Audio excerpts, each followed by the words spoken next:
side, and they said the only way he could come back in is if he stops drinking. At which point I said, you know what? I'll run over. I'll do Artie's appearance tonight. I'll let him come back tomorrow night. And she said, no. Artie's not welcome back here anymore. He insulted the owner. He told the owner that he was wearing like a Hawaiian shirt. He told him to keep his freaking money and buy a new shirt. Wow. Dude, I apologize. I don't remember doing that. So you could show Artie what he did. But I mean, the good thing is I don't deserve the money for the appearance, so I don't want it. But do you remember making out with Henry Hill? No. I wasn't drinking when I woke up. Yeah, so Artie made a real jerk out of himself. Now he wants to go home early. And I know your girlfriend was crying. You're asking why after that story? Your girlfriend was crying at the end of the show. Do you remember me? In fact, last night I was with his sister and his girlfriend, and, you know, we all strategically didn't mention Artie because we didn't want them to get upset. I think this is going to hurt my career. Well, do you remember me being in your room last night trying to convince you to not go to the appearance and you telling me that you said, Artie goes, I'm an actor, dude. This is an act. You said to me, I am an unbelievable actor. Just calm down. As I was holding I don't remember. I've never said that sober. Neither has anyone else. Are you in any condition to do your baseball challenge today? No, but I'll do it. I mean, I'm a professional. You're going to be able to hit a girl? Are you going to be able to hit a baseball off a girl? I don't know. We'll see. Where's the confidence? I got no confidence. What's happening to you? I need a drink. Oh, no. By the way, I don't want to drink. Yes, he does. But wait a second. We're doing porn star bowling today, and then I came up with something else. Since we have that bowling alley, we got to have a bowling match between me, you, and Artie. Really? Oh, Christ. When was that decided? Why did you decide But a drunken bowling match. We have to take a shot before every ball. Oh, no. I don't want to enable Artie. I can't take shots of tequila. Yeah, I tell you, that killed me. I'm all right with drinking. I don't want to bowl. There I see. You got the mics on? Wireless mic. Yeah. Isla, you with us? Come on over here. Let's talk. No, it's on now. It's on. Am I on now? Oh, there you go, Isla. Isla, you look great. You look like you're in shape. Have you been training for this event? Yeah, I just got out of the fire academy right now, so I'm in good shape, but not baseball shape. But I think I'm doing pretty good if we keep on giving these to Artie. You can see that Artie's in baseball shape. Artie, how many Jack and Waters have you had for this? By the way, I'm in excellent baseball shape. I'm not in basketball shape. I've had, this is my second one. All right, so you're feeling a little buzzed. Yeah, look at her. She's like a cute broad. This is retarded. So there's no way. We should call it off. I almost feel bad if I hit her in one of her Let me tell you about Isla Borders. Get a microphone on Isla. Let me tell you about Isla Borders. Why don't we get two microphones? Yeah, one for why are Artie we fighting? and one for Isla. That's good. You know, why don't we talk about Isla Borders and who this woman is who's going to be pitching against Artie. Isla, it says here on my notes, you are the first woman pitcher to win a collegiate game and the first to win a men's professional game. Why is Artie laughing? I'm sorry, I'm a little drunk. Why are you laughing, Artie? Because, come on. Well, we'll see. That can't be true. We'll just see what happens afterwards. Isla is left-handed. She throws 5 pitches. She cut fastball. Fastball clocked as high as 78 miles per hour. No good? What are you laughing at that for? 70. Should I hit lefty or what? 78. Yeah. 78. That was my thing. I went in there. I'm not an overhead. I don't go throw 90. The ball's going to be moving. I hit my spots. You have control. Okay. Can Artie hit the ball off this woman? What are the rules, actually? What does Artie have to do? Robin, you know in Howard Stern Show fashion, we don't have any rules. Because I really don't even know what I just bet. We don't need no stinking rules. We do have rules. What are the rules? Here's the bottom line. It's a strikeout or a hit. That's the only resolution of this. If she walks him, the count starts again. It's got to end with either her striking him out or Artie getting a hit. We have an umpire calling balls and strikes, and we have 2 line judges on each side, If Artie hits a ball, they're going to call it fair or foul. They're the final decision. Isla, because you're a woman, because you do not have making fun of you your entire career, this is a chance for vindication for you, isn't it? This is a chance to have fun, but pretty much I'm used to it. So whatever people want to call me, they can call me. I'm ready for it. Your male teammates, when you played baseball, they said you were no good, you were a woman, and you've taken a lot of grief in your career, haven't you? Definitely, but I think for the most part I've had tons of support from my teammates. There's always just those two that always speak their mind, and like those are the ones that Artie get on the media. Do you have support from Guys the other like people Artie. in the fire department? Isn't it true you've been spit on by men? That's one, yeah, and that's a good one too. You were spit on by men. You endured all kinds of swear words at you when you played college ball, and now, as a baseball pitcher, if you strike Artie out, this is your total vindication, and is it 10 or 5? 10 or 5 what? It's $10,000. $10,000 to you, courtesy of Sobe No Fear. The great Sobe. Great drink. That's right. Artie Baseball Challenge is sponsored by Sobe No Fear with the badass 16-ounce black can with red flames and Sobe lizards on the front. Well, let me say something. Isla's pretty low-key, but I hope that once you beat Artie's ass, that you really rub it in. Fans once threw bottles at Isla during a game while she was playing in the Pony League. A fan once took pictures of her in the bathroom at a game. Were you nude? Oh, that's pretty much when that you can't take anymore. I was in the restroom just going to the bathroom. Somebody stuck a picture or took a picture of me right underneath there, and that's when you just can't put up with that anymore. I would never do that to her. Artie would never do I would that. just hit a baseball off her. That's what I'm going to do. All right, it's time now. Isla, are you ready? I'm ready. I just got to throw a couple of pitches, and I'm ready to go. All right. Artie, are you ready? Throw a couple pitches. Well, what's up with that? Artie, I saw you swinging the bat a couple of times. All right, they're going to take the field. Let's turn it over to the great Michael Buffer. Michael Buffer, our announcer, who will do the official announcing for the Artie Baseball Challenge sponsored by Sobe No Fear. Let the games begin. I'll do the play-by-play, Robin. If we can. Let's get ready for a woman to humiliate the fat little bastard known as Artie Lange. Today we'll watch the first woman who pitched and won a professional baseball game humble a Jack Daniels swilling, pizza-eating, dog-hating, and abusing, hairy-back, big-belly blowhard from New Jersey. Introducing on the pitcher's mound, the first woman to pitch and win a professional baseball game. A left-hander from La Mirada, California. Sports Illustrated honored her as one of the top 100 female athletes in history. Her game-winning glove and uniform from that winning game now adorn the Baseball Hall of Fame in Cooperstown, New York. She has a cut fastball, curveball, split finger, a screwball, and a fastball that comes close to 80 miles an hour. She had a season where her ERA, earned run average, was just 1.97. She's the woman who broke the all-male domain of Major League Baseball. Ladies and gentlemen, here is Isla Bordes.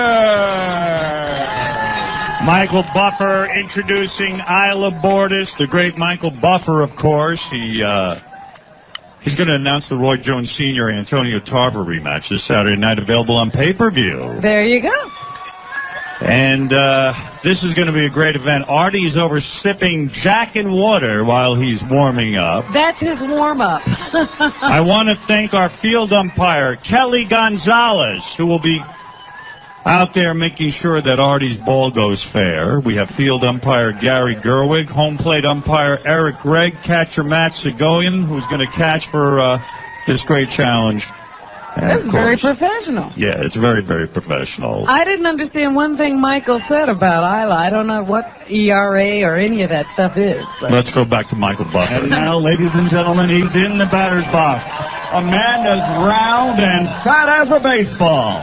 He's been in such movies as Lost and Found, Dirty Work, The Fourth Floor. Did I say Dirty Work?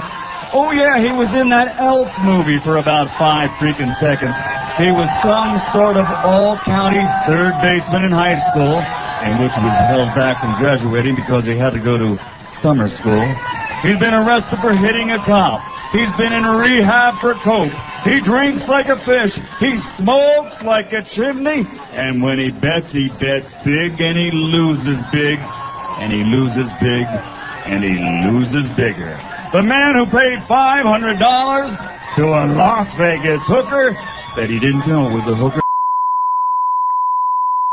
Ladies and gentlemen, here is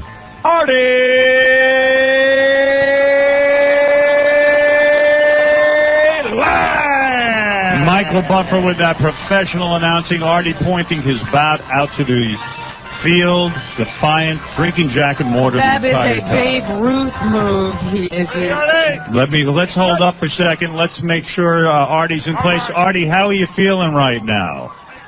I just chugged the Jack and water through a straw, so I feel normal. By the way, the umpire calling the balls and strikes, Eric Gregg, is the manager of Chickies and Pete's Cafe with 3 locations in the Philadelphia area. For more information, go to chickieandpete's.com. I just met him before. He's a great guy.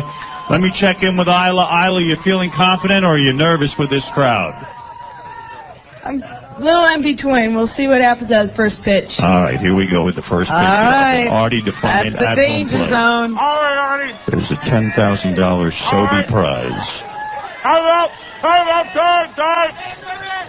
out. And there's the umpire calling for quiet. All right, here we go. Play ball. We're going. And the All right, first that's pitch the is play from ball sound. Isla warming up, and she goes into a windup, and she pitches. That's a ball. She threw the first one. It's a ball. Remember, she either strikes him out, Or he hit. and they can't be a walk. Second pitch, Isla winding up.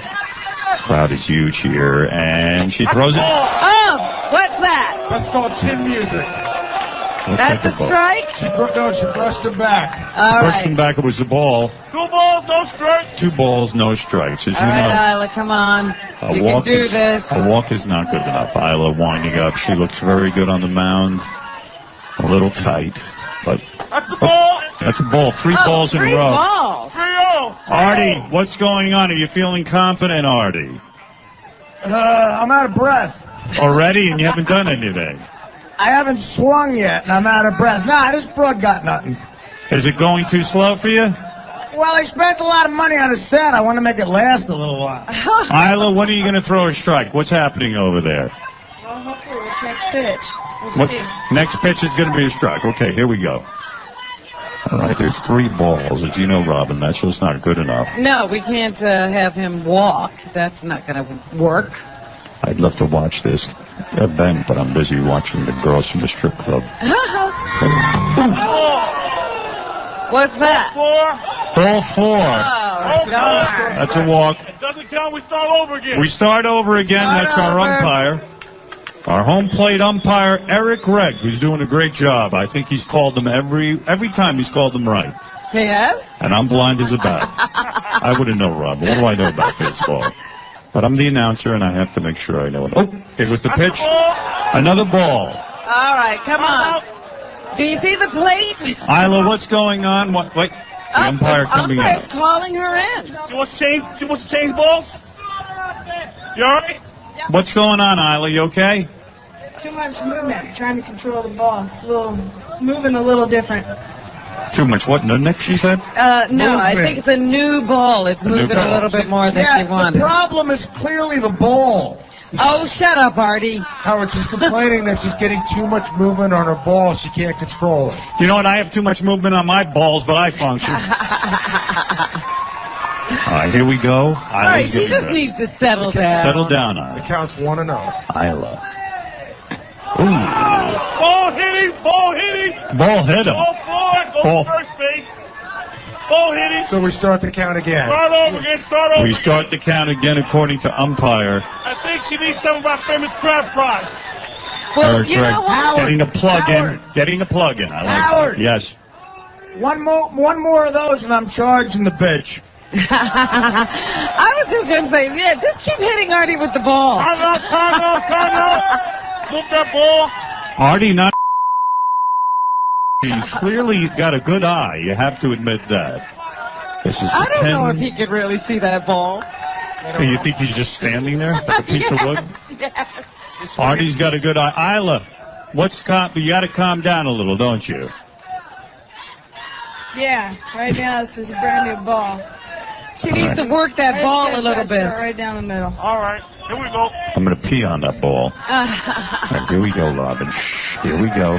The wind up, and the ball is high. Oh, that's too high. I can That's see a that. ball. That's a ball. I don't know. Artie hasn't had anything to swing at yet. She's All right. clearly nervous. Well, I think What is it, umpire? I think give her a ball that's been used. new balls are too slick. Yeah. And they got to be rubbed down. Right. Doing the big thing. You rub balls down for each game. Rub the balls down. They wasn't rubbed down, and that's why she's throwing the ball away, because there's no grip on the ball. Do you like the Umpire. way he rubs that ball? Come here, umpire. I'm falling in love with you. Oh, I forgot the mic was on, and I clearly admitted to. Hey, Howard, Isla was just agreeing with that the balls are very slippery and oily.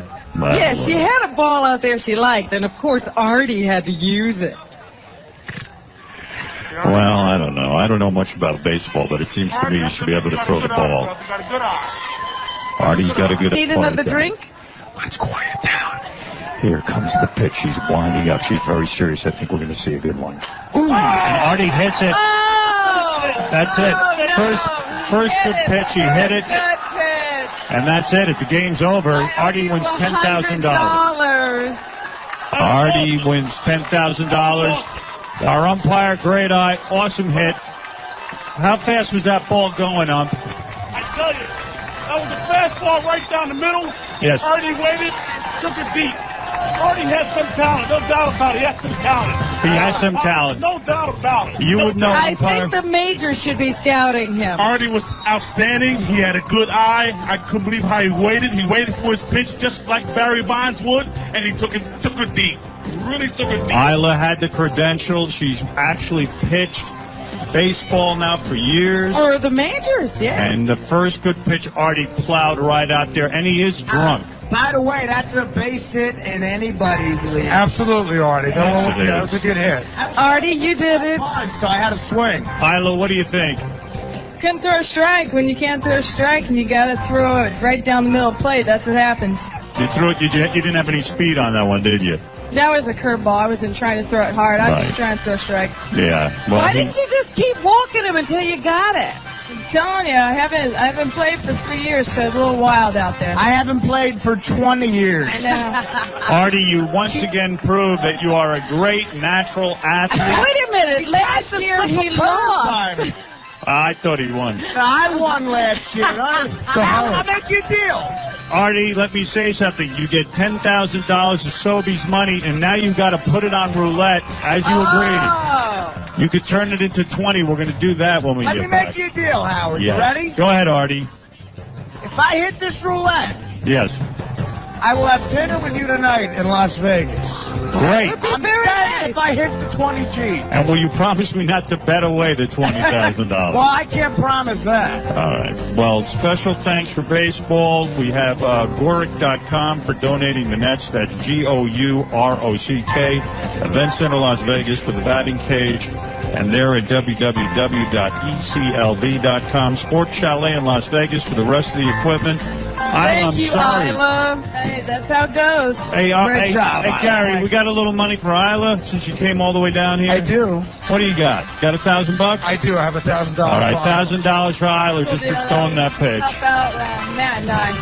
Great catcher. He's in my academy, so everything went good. Okay, real good. And I want to thank everyone. I want to thank all our umpires for doing such a great Yeah, job. we had a great crew out here. Thanks all the fans. Thank you very much. Thanks for everyone, all our friends that are here today.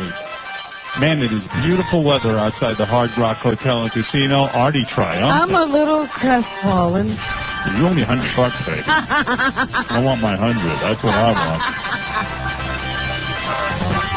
My umpire is trying to tell me something. Let me see. I know you're busy and you have a hell of a schedule, but anytime you need an umpire, I'll be honored and proud to work for you. You did a great job. You had a good eye on. Like, how often do we need an umpire? We'll need you in about the next 10 years. Triumph to keep beats clarified. They're the best in the country. Umpire clearly giving out Yes, plugs. definitely doing commercials for Doing himself. commercials. All Everybody looking for a plug? I'm going to go back to staring at the girls from the Spearmint Rhino, Robin. It's more successful. Yeah.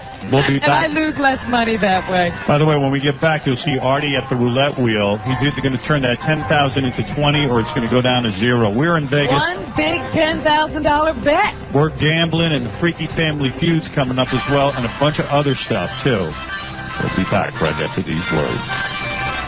More to come from Las Vegas at the Hard Rock Hotel and Casino on the Howard Stern Show. 95X.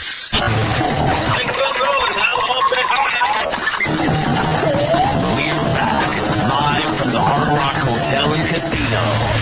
It's the Howard Stern Show. All right, we're back. And we just had the Artie Baseball Challenge. Artie will be playing roulette in a couple of minutes with $10,000 of his winnings. Yeah, he's out on the floor in the casino waiting. It's kind of crazy in here. We went out to play baseball, and then Beetlejuice was leaving the stage, and he moved his bowels on the stage in front of everyone. Was that to entertain the crowd, or? And Beetle, what happened? You moved your bowels on the stage. Well, my bowel was good. Right. It was good. But Beetle, don't you go to the bathroom in your room, not here? Nah, I went to the bathroom. Weren't you embarrassed to do that in front of everyone? Nah. You know, you're such a small guy. I wonder if your movements are small. But is it small? Nah. Well, wait a minute. I have to understand this. So he didn't soil himself. He literally... You pulled your pants down and went to the bathroom on the stage. Nah, I didn't. You didn't? Nah. Oh, I thought you had. Okay, it must be my mistake. Well, it's sort of crazy. It's like a Howard Stern show.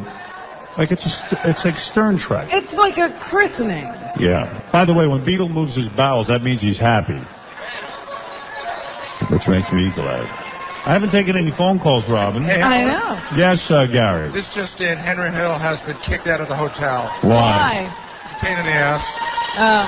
I know everywhere I turned, Henry Hill was around. He stopped by me every second. You gonna get me on? You gonna get me on? You gonna get me on? And I said no. We told him that on the phone. He doesn't take no for an answer, and that's why he was an excellent mobster. Yeah. He gave me his book. This is the very first printing. Wow. Hey, by the way, one of the guys that works for us, actually, I just confirmed, he might have stepped in Beatles' movement. Oh, Who? no. One of the guys? Aries. Oh, sorry, Aries. By the way, while we were out there, Fred moved his bowels as well on stage. Let me see if the phones work. I just want to say hi to some people. Right. Let's see. Let's go to Rusty. Rusty, you're on the air.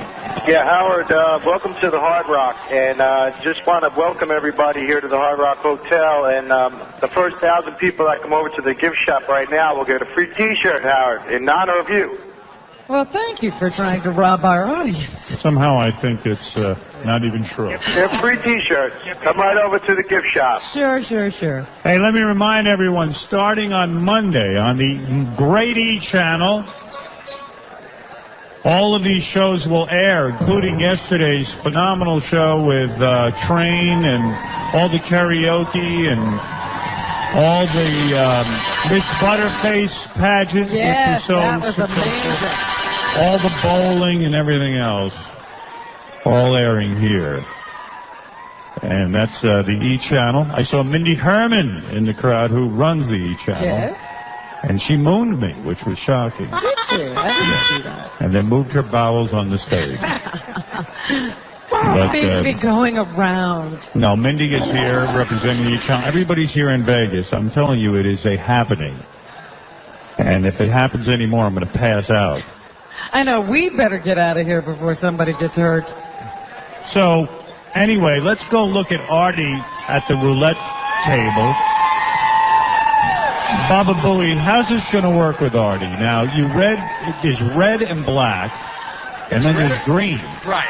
There's only 2 green spots, 0 and 00, I believe. So mostly it's red and black. Artie's going to pick a color, and he's going to let it ride. Oh, is that what he's going to do? Because, like 𝗫𝗿, no fear, Artie has no fear.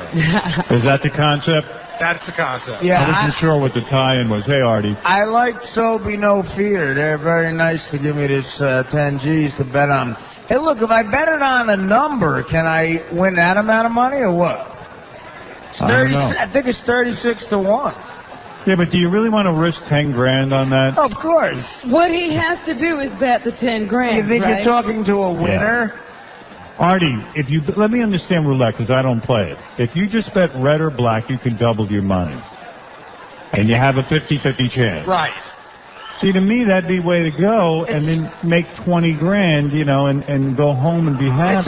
No, dude, I'm kidding. I'm going to do that, but it's a little less than 50-50 because of the 2 greens. But it's a great bet. It's the best odds you can get, at a casino. Come on. Now, what are you going to do? Are you going to bet red or black? Well, I thought about this for 0 amount of time. Black makes me look slimming. That's why I wear black. Hey, how come somebody has a note up that says the bet has to be red? Why does it have to be red? Where's Who's saying that? I have not heard that. Somebody put that up there. The bet has to be red? Does the bet have to be red? Why? That's never been discussed. I thought Artie just had to bet. I thought he's just betting. Why would it have to be red? Everyone's confusing me because I get all these notes, and I don't know if they're jokes or if... Tom said that. Tom, you want to explain why the bet has to be red? We're not in on this. I'm being caught off guard. This is ruining my black makes me look slimming joke. Howard, trust me when I tell you we've had 1,000 meetings about this. I'm listening to Tom Sucks over and over again. We had 1,000 meetings and Tom never brought this up? No, we in the meetings we said, and Artie takes it and he puts it on red or black. Where is Tom? Why would he have to be red? Tom clearly playing for a different team than we are. I just saw Tom run out of the... He ran out? Ran out. I invited him beer so he can work up another bowel movement. I can't believe Ari stepped in it. All right, do we have any kind of ruling? Because I'm going to let Artie just bet it the way he wants to bet it. Come on, dudes. I'm not aware. Is Tom our general manager here, or is he hiding from me? He's nowhere to be found. We can't find him.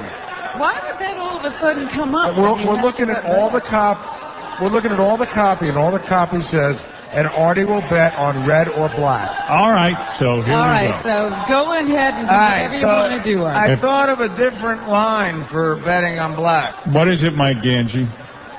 Somebody has Tom. He's on his way here.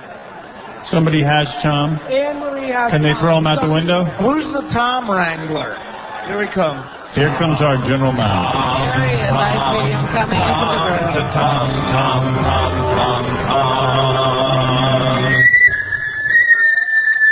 Great sound here.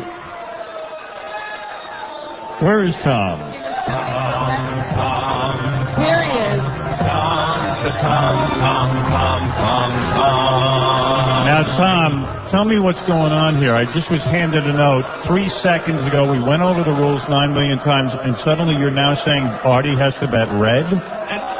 I thought it was supposed to be a red bet. That's what we had originally talked about because 𝗫𝗿 red, but it is red or black. I stand. Oh, it is? Yes.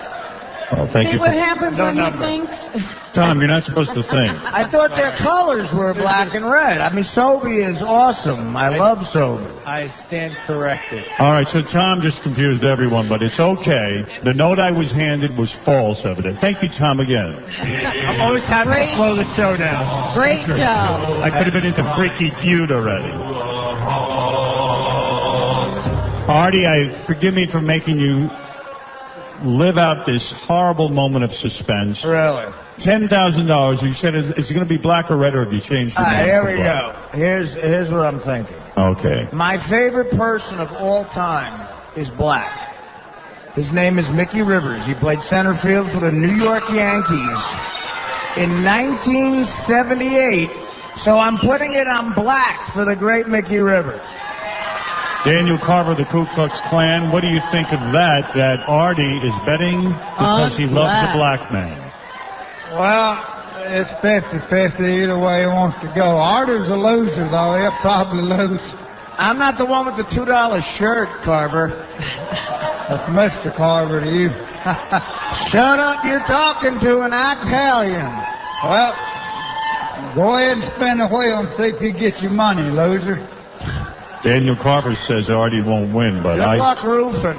I'm really hoping for Artie.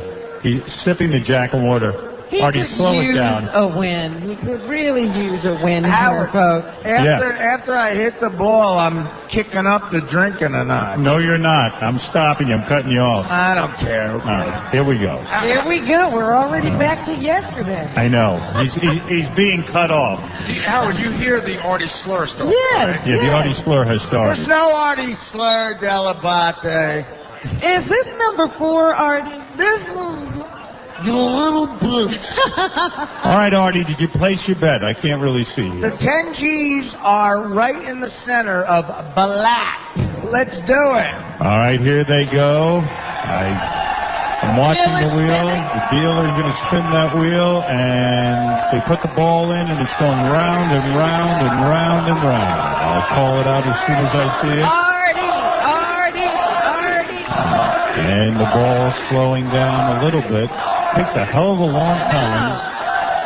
Wait. I'll call it out as soon as I see it. Artie bet black. The ball is spinning too fast to even keep track of.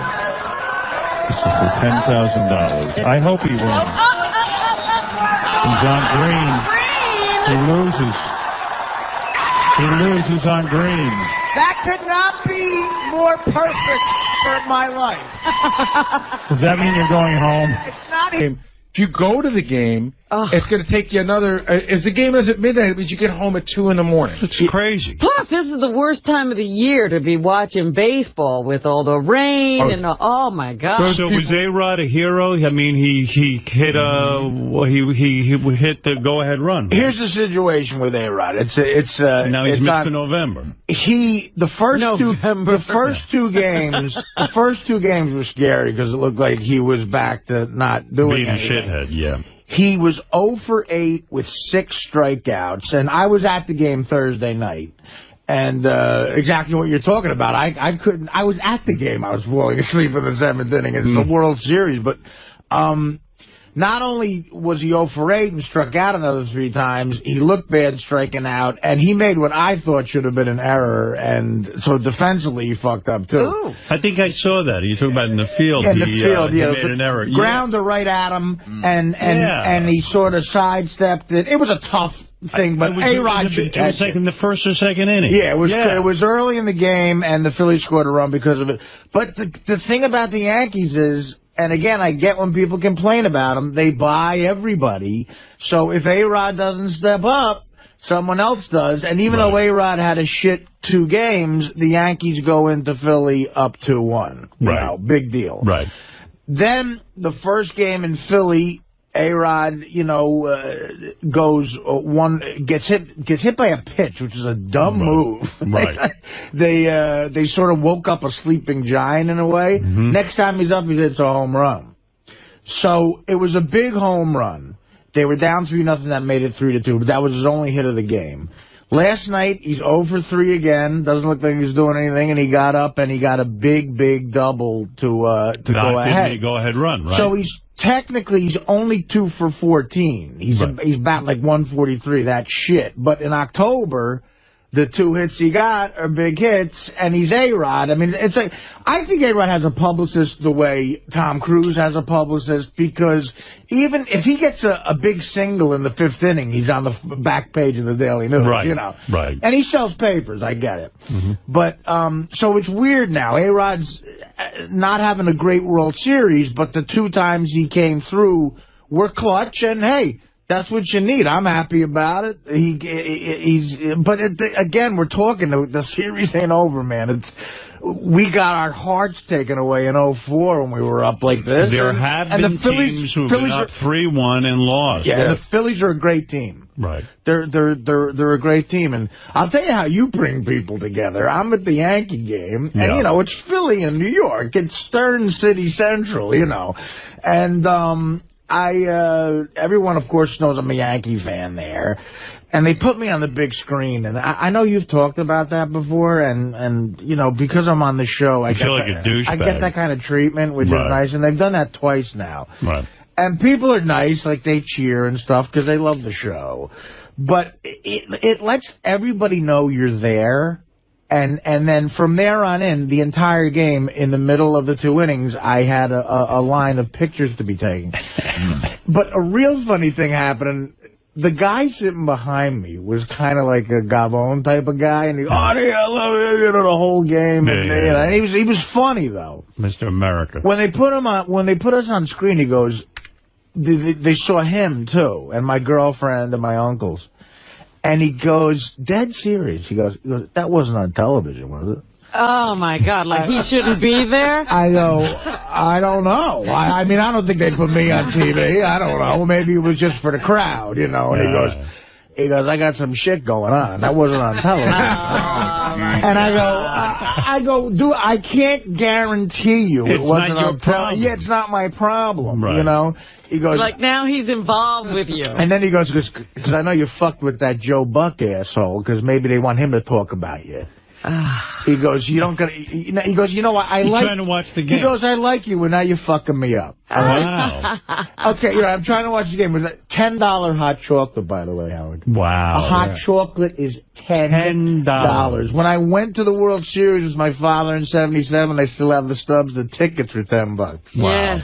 So I bought it, and it wasn't even hot. The guy had it up in the air. No one would buy it for 2 hours, and I bought it. $10 for a hot chocolate. And you can't bring a thermos with you, can you? They check everything. Adrian had a bag. They went through it like she was Bin Laden. Wow. You said that about Beth. You know, they just check everything. Right. And, you know, again, thanks fucking Bin Laden. It takes 2 hours to get into a Yankee game now. Right. And, you know, if the Yankee, the point is, and when you pay the $10 for a hot chocolate, you get more mad when A-Rod doesn't do good because he's making $25 million a year. So you start screaming, "What the fuck? $10 for a hot chocolate? Hit the ball, feel the ball, you asshole!" You get angry. That's where I get like Will. I'm like Will. I can't give him shit. Right. When I used to drink, I would yell the worst shit. I got kicked out of Yankee Stadium. I'm a Yankee fan. And he's got season tickets.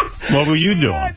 Oh God, what was I doing? What wasn't I doing? Right. Gary's been to a game with me before, but I. What did he do? That's what his old seats were about 6 rows back of the third base. Yeah. So the third base coach, if you could throw a piece of paper and hit the guy. So Artie starts to obsess on the third base coach, what he looks like, what he's wearing, his shape and size. So he starts to yell at the guy, yell at him. The day we were there was a guy who was, you know those old guys, you know, first of all, they have to wear baseball uniforms. They're like 70-year-old men in baseball uniforms, which no other sport does, by the way. Like Andy Reid doesn't have to wear an Eagles uniform. Right. So the guy was one of those old guys. He had no butt. Right, the pants just looked like they just went down. So I don't know I can't remember. The guy's name was Johnson or something. Artie's on his 12th double. You know, I was drinking back then. You know, he walks into the bar. There's a bar outside of Yankee Stadium that everybody goes to, legendary, called Stan's. We walk into Stan's. Artie has 6 shots of Jack shoved into his hand before he can blink. We get out of there. We go to the game. They come around. Artie says, "Give me 4 doubles." That's just for him. 4 doubles of Jack. Because they'll never come back in time. So he orders 4 doubles. Then Artie gets up to go to the bathroom. Maybe it'd be nice to have a little breather between Jacks, you know, and Jack. Yeah, how some water. Yeah, okay. Artie gets up to go to the bathroom. They come back again for drinks, and I feel, well, Artie, gave me the ticket, so I said, "Bring me 4 doubles." Artie comes back from the bathroom with 4 doubles, and I said, "Well, I ordered 4 doubles." He goes, "Great." Great. Now I'm all set. So now Artie has now had $12 drinks. He's had 5 shots at Stan's and 12 doubles. So that's 29 shots. Wow. So, okay, so now Constitution on you. So now he's working up. He's watching the game, and how's he awake to yell anything? I have a better constitution than America. So you drunk off your ass after that? You have to. I got drunk, and well, Gary, the funny thing is, first of all, you should be in the hospital. Yeah, that's you the should time. be in a coma. First of all the third base coaches have dumpy asses because they're all old guys. And my friends, this is a famous story of my friends. And I mean, I'm not saying this is funny, but when you're drunk with your friends, this is funny. So the third base coach, the Yankees are killing this team, right? And he looks miserable. He's probably making no money. He's on the road. Real dumpy ass. And his last name was Ludoff, okay? So I'm ossified by the 6th inning. Now, because my seats are 4 rows behind third, he can hear everything I'm saying. So I start going, Ludoff, the third base coach, had a very dumpy ass. And that's all he kept saying was that verse of Ludoff the Red-Nosed. They threw you out for that? We were throwing up laughing because we were drunk. Right. And then so Mike kept saying, Ludoff has a dumpy ass. And the guy came over and said, you have to, listen. We know you're a Yankee fan. Ludoff. No. Usher. Oh, okay. You can't say dumpy ass to kids here. Right. And again, when I was a kid, I remember a guy asking me to hold his beer while he rolled a joint. You know, times are different. Yeah, but I do remember going to games with my dad, and they'd be drunk guys. Sitting next to Artie? And it scared, but it scared me. You know, I remember it was scary because there were old guys, like, they smelled like liquor and they were just, like, getting crazy. That's what the usher is trying to do. Get this Did you very say to the scary usher, man to quiet down. Did you say to the usher, can I sing Ludoff has a dumpy butt? Well, because every day, one of my friends, the funniest and rudest thing I've ever seen before is a playing the Blue Jays about 1982. It's a man with his 16-year-old daughter and his 10-year-old son. Now, the son has a little Blue Jay shirt on. There's upper deck at Yankee Stadium.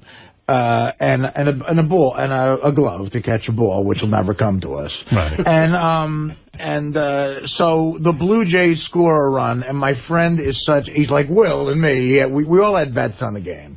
And he's fucking pissed off because the Blue Jays go ahead by 2 runs. The kid's going, yay, yay, yay. And he's sitting next to his 16-year-old sister. And my buddy goes, hey, Blue Jay kid. That's what he called him. He goes, hey, Blue Jay kid. And finally the kid turns around and be like, yeah, like with it. My buddy goes, I can't even. What did he say? My buddy goes, your buddy.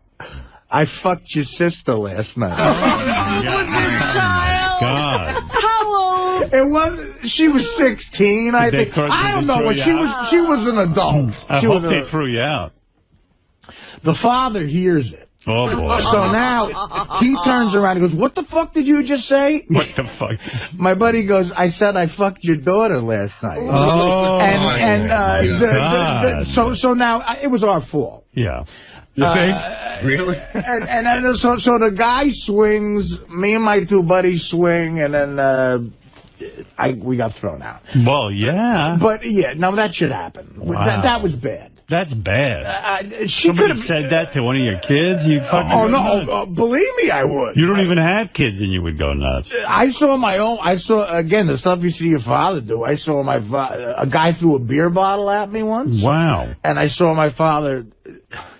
You talk about therapy. I saw my father pull a guy through his car window, and like literally, like. Well, he's like, right. The guy cut us off, and my old man. We were coming back from sleigh ride, and I'll never forget it. We're like one of those $3 sleds going down a main drag, and it was like 1978, so they all looked like they were in the Eagles or something, and they threw a Bud bottle at me and said, fuck you. And my father fucking just chased them, cut them off, ran and punched through the window.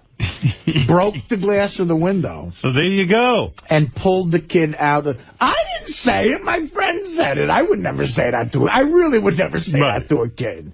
But, you know... Protected you. So the dad was right. He went and he stuck up for his daughter. The third base... The third base college... The third base coaches caught a lot of... There was one guy called Kim, who was an Asian guy. Yeah. He was a Red Sox third base coach, and he was about 2'8", okay? Right. And we kept calling him Little Kim.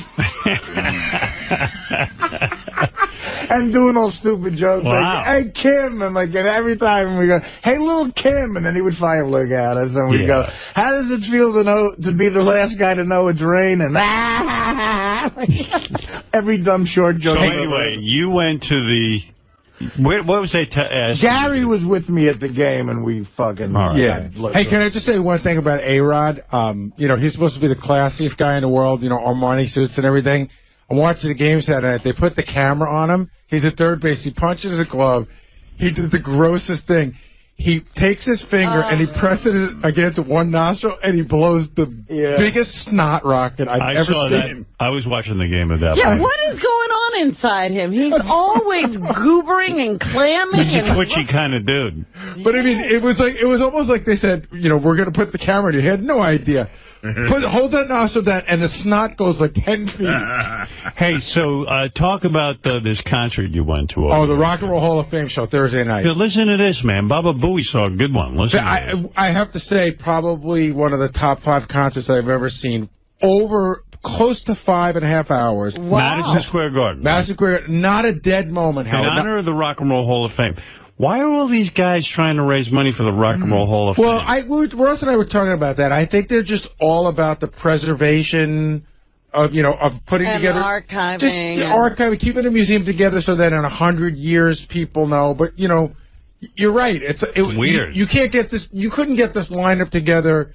against nuclear war. Exactly. You know what I mean? I mean, Jackson Browne couldn't get the No Nukes concert this could have built. But go ahead. It was one of the best concerts I've ever seen. So it was divided into... There were 4 main acts. And then each of the acts came out.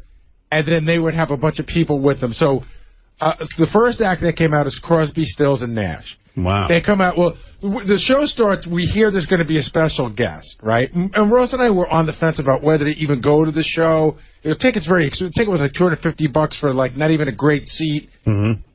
They bring out Jerry Lee Lewis, and the guy's going to die any minute. I mean, he's got that gobbler, and he's doing the piano, and he's got a weak voice. And I go, God, is this going to be one of those sad shows where it's just a lot of old people? After that, it was just all the way uphill. Well, it's like when they tortured you with Ravi Shankar at the George Harrison concert, whatever that was called. Concert for the Bangladesh. Concert for Bangladesh.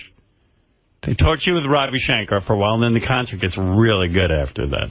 So you always got to be tortured. Tom Hanks comes out. He introduces... Tom Hanks? Yeah, he does a whole rap about how important it is.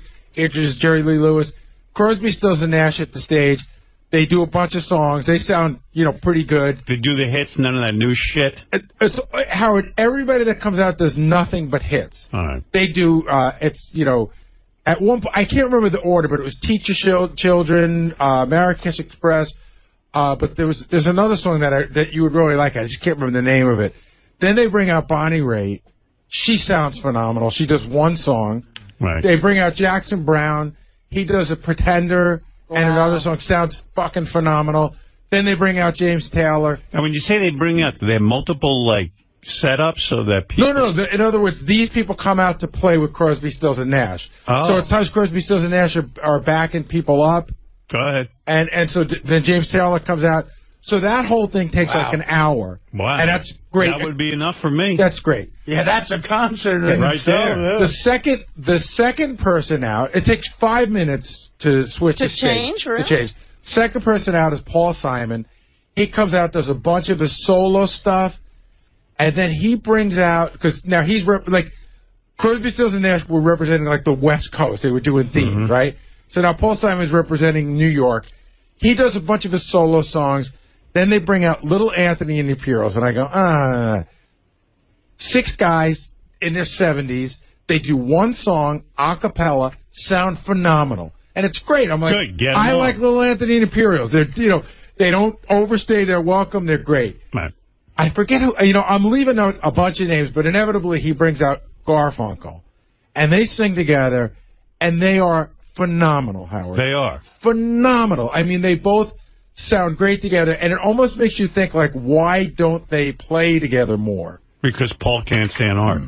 I wonder. I mean, they got together for this, but it's almost like it's their duty to sing together at least every 5 years because they're that good. Wow. Then a little bit of in other words, when Simon's doing his solo stuff, it's not half as good as when he's with Garfunkel. It's good, but the Simon and Garfunkel stuff is iconic, and they just sound great doing it. Listening to them, I thought to myself, they could get together tomorrow and write a bunch of new songs, and it would probably sound great. I don't know if they'd be great songs, right? But they're still in that great a form. Go ahead.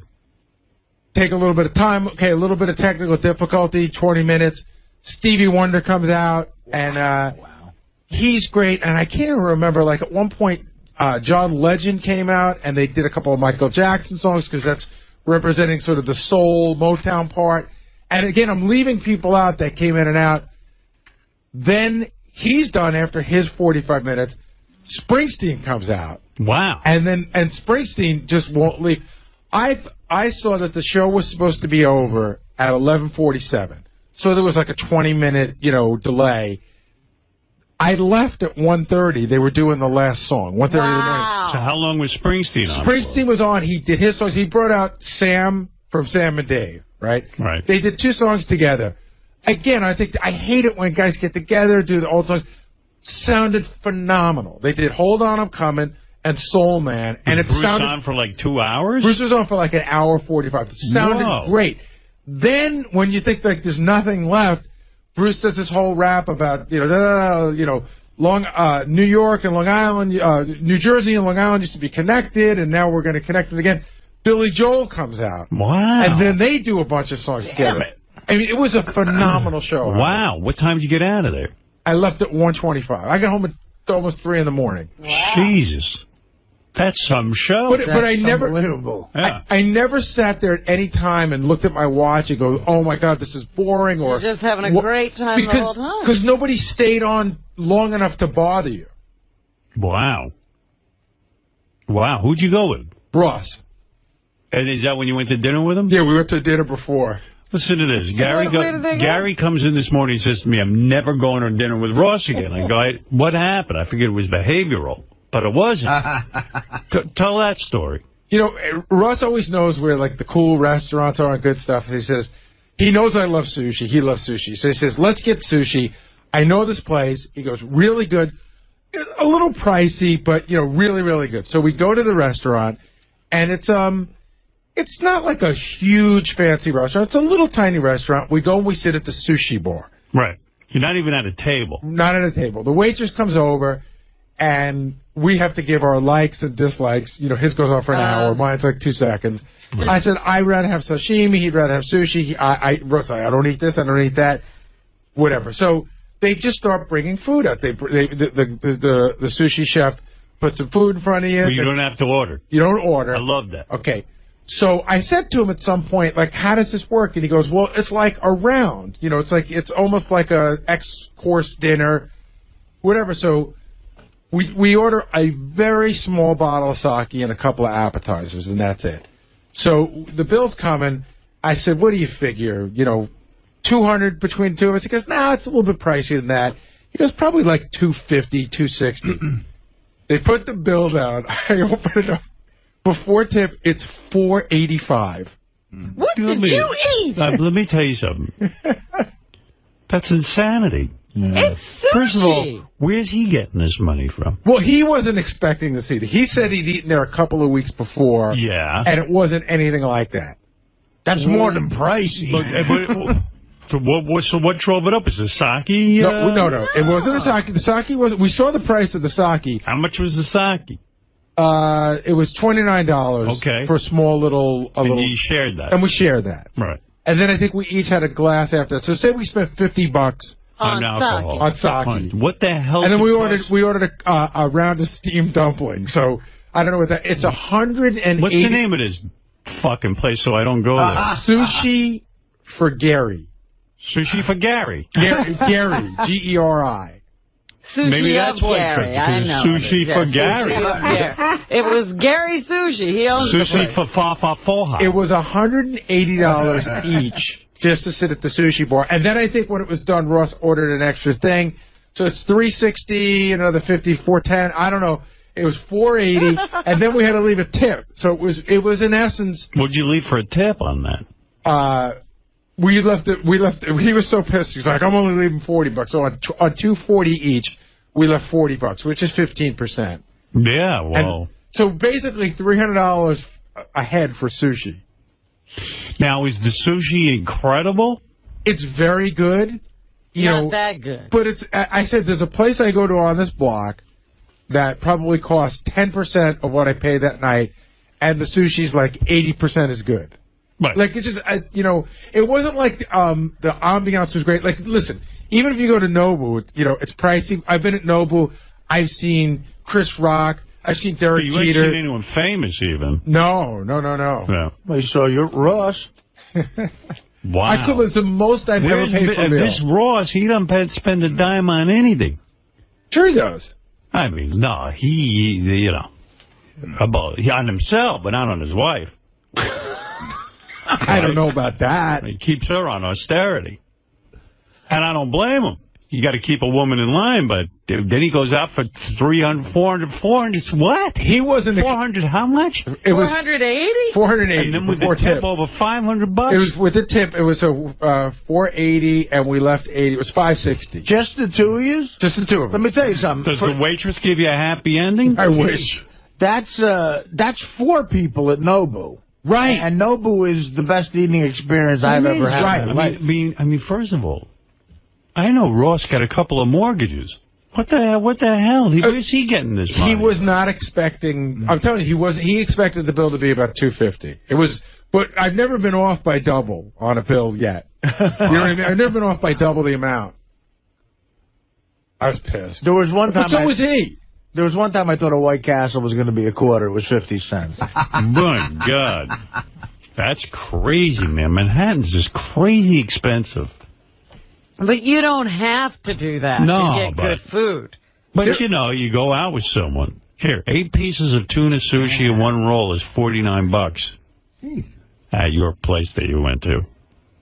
They handed me this. Yeah, but again, how much sushi did they eat? Yeah, I mean, what did you eat? No, we ordered, like I said, we didn't order sushi by the piece, which we said in retrospect we probably should have. You sit at the bar, it's part of the experience. Ross has to, I don't know, there's a Japanese name for it when you get, you sit there and the chef just makes you what he wants. Yeah, it's called getting hosed. I mean, what are you kidding me? $500 for 2 guys, and you didn't even have alcohol? I mean, except for a small bottle of sake? It was a 20, and that was the cheapest bottle of sake on the menu. No wine. No. Right. All right. Well, thank you for that update. But Rock and Roll Hall of Fame, one of the best concerts I've ever seen. It sounds it. The Friday night show. It's almost too long. But it wasn't. That's what I'm saying. To me it is. I couldn't stay awake. I'd be gone. I would miss Bruce Springsteen. The Friday night show was Aretha Franklin, U2, and Metallica. And I know some people who went, they said it was good, but I don't know if it was as good as that. Oh, what's that? This is for night 2. It was let's see, Aretha Franklin, Annie Lennox, Lenny Kravitz, Jeff Beck. You already got the better show. Yeah, Jeff Beck was at the show that I was at too, but that was great too. Instead of like listening to some Jeff Beck shit, he came out. Oh, he played guitar on Superstition with Stevie Wonder. All right, that I could handle.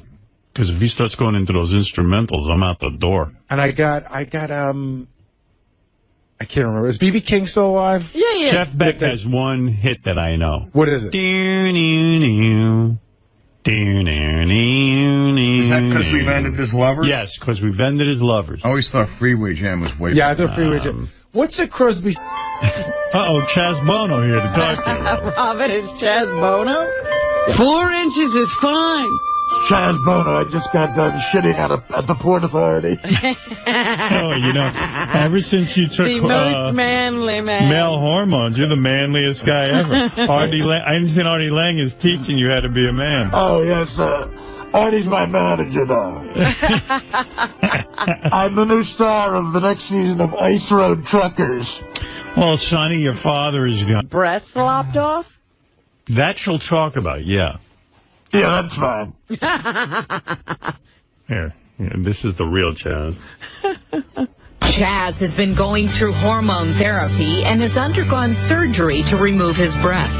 Do you have to undergo further surgery or surgeries to complete the process? And that's really a kind of a personal decision, and I don't really feel, comfortable talking about anything below the waist. So I'm going to... That's got to be a nightmare. So she sounds like an effeminate man. My pussy is off limits. I should have teabagged that bitch. Excuse me, Mary Hart. I prefer not to talk about my pussy. I mean, cock. Instead of talking about my pussy, Mary, how about a Blumpkin? By the way, tell the people I'm shitting during the interview. In a porta-john. Just keep that private for now. Fair enough. Actually, I was going to walk in the door and tease you about all of these years referring to you as her. I know. And now it's him. But sitting here talking with you, Chaz, it's going to be much easier to walk out the door and always, from here on, refer to you as him. Well, that's good. Thank you. Appreciate it. Bottom line, what's the most important thing about this for you? The most important thing about this for me is that my outsides are finally starting to match my insides. He's not acting like a guy, but he still sounds like kind of a feminine guy. He sounds like an effeminate guy. He's like, thank you. What does that mean? He should be like, you're funny. I should rape you. Yes, I'm changing my name to Leonard Marshall. Leonard Marshall? What's that mean? Because he's very manly. Oh, okay. Here, Chaz, I'm not talking about what's below my waist. Can you imagine? What's below your waist, Chaz? Who knows? Hopefully some pussy soon. No, but I'm saying what's below your waist? A lot of balls and a lot of cock. They can't they can't make a cock. So what they do is I heard the clitoris gets very enlarged. But what do you pee out of? My horse cock. He actually comes out of my nose. I'm sorry I pissed on you.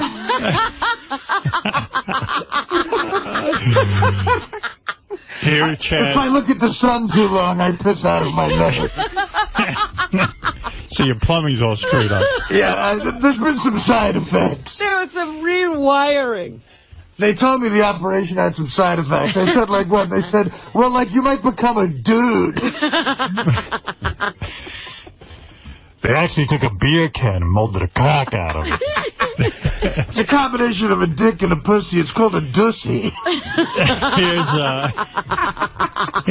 I have a dussy? I have a dussy. Here's Chaz talking about hormone therapy. And I like the woman goes, I was going to come in and tease you about, tease you. Yeah, you can imagine the teasing that must go on for poor Chaz. I'm going to tease you. Yeah, if you teased me, by the way, I would have shoved you up the chimney. Chopped you up and buried you in a wall. Yeah, Mary. Nice fucking legs. I wish I had those, so I'll just take them. As part of his transition, Chaz undergoes hormone therapy, which includes testosterone. The hormones have clearly changed your voice. Was that something that was a real adjustment for you? It does it in stages. So, no. To measure measure the change, listen to this interview from 2002. I didn't have a lot of outlets, and I didn't have anybody else to talk to that had gone through this. I'm literally going through puberty. I get to experience puberty the way that I should have, and the way that I wanted to. Are you growing a beard, Chaz? Do you shave? I shave about once a week now. So why it's shave? Certainly not thick. It kind of started to come in like just like peach fuzz, you know, and so it's kind Was of that thick kind of a thrill for you? Oh my God, yeah. Must have been. It was great. It was great. Yeah. You know, I always wanted to shave. What effects have the hormone treatment had on you? They lowered my voice. I'm growing hair on my teeth. I'm having a bar mitzvah.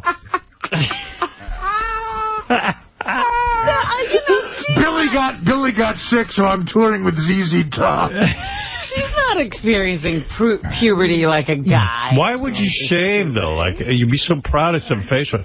It's probably coming in patches. In fact, I have a mustache like Zorro.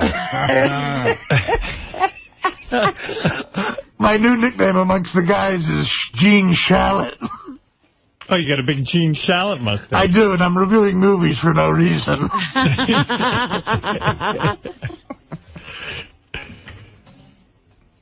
I forget what Chaz says, the impression, you have to cup your hands over your face. I do, yeah, all the time. Why is that? I don't know, because I'm not talented. It's funny. No, I like that. I mean, I like that Chaz can barely be heard. Well, Chaz has to sound different than Artie. Right, right. I asked Mary if I could do the interview in the closet. I've been in here for so long. Because as far as I can tell, when you have this operation and you're a chick, like, as much as you want cock and balls, there's no way they can give you balls. No. Like, not even like a fake pair of balls. Right. Like, glue them onto your, the bottom of your vagina. I mean, I suppose they could make up something and find some skin from somewhere and put some prosthetics in it. It'd be cool like, if they glue some balls onto it. Like, just to cover up half your vagina. Just a couple of golf balls. You get like a big hot dog to act like a penis, and then you leave a little hole for the pee to come out. My mother did me a favor and made a very awkward phone call. Greg Allman is giving me his balls. Cher would embrace her daughter being gay, but how does she feel about this life-changing experience? Chaz remains private about that, telling me he cannot speak for her, but he is making a major effort to bring understanding to everyone in his life.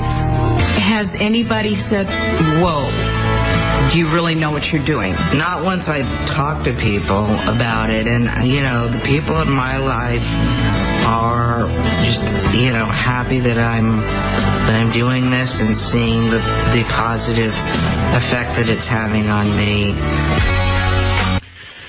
One of the benefits is I'm fucking a lot of girls that look like my mom. Like, I'm dating a Cher lookalike. I'm going to fuck her hard with my hot dog. Most Cher lookalikes are female impersonators. Artie taught me to say hot dog instead of penis. Artie's a real man. I want to be just like Artie when I get full transition, like a werewolf.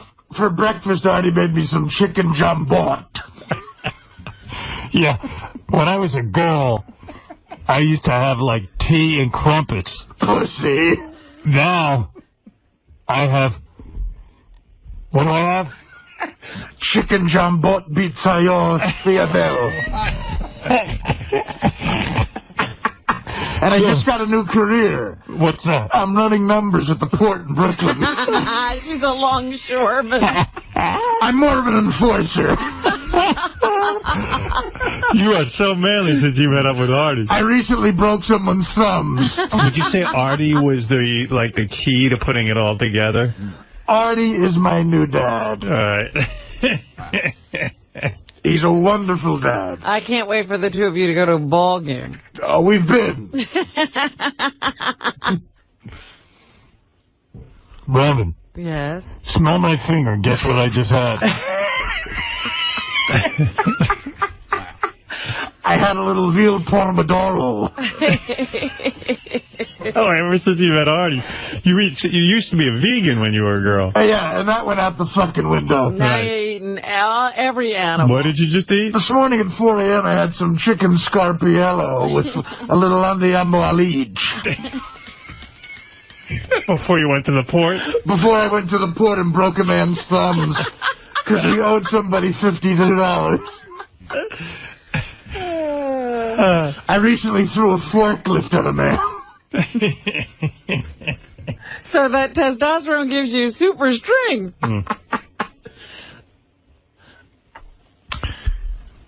Yeah. Picking up forklifts. Picked it up, my pussy started to bleed.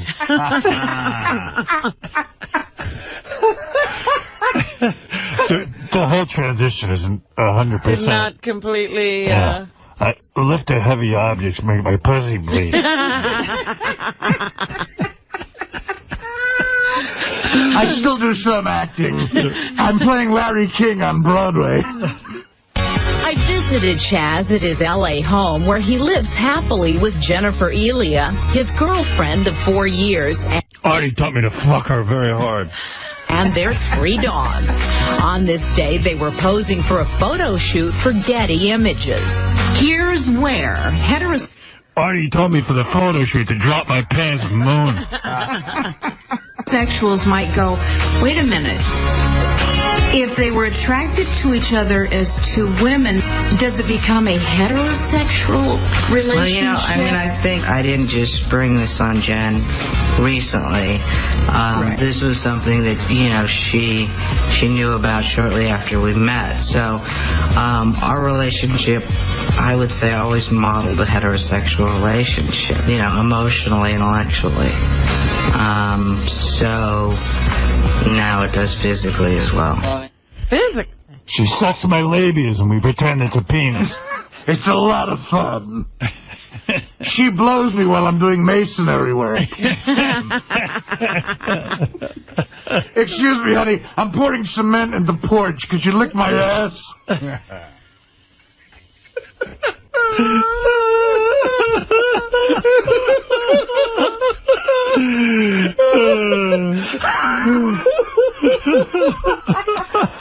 Honey, very sad. Honey, while I'm breaking a man's thumbs, could you give me a rusty trombone?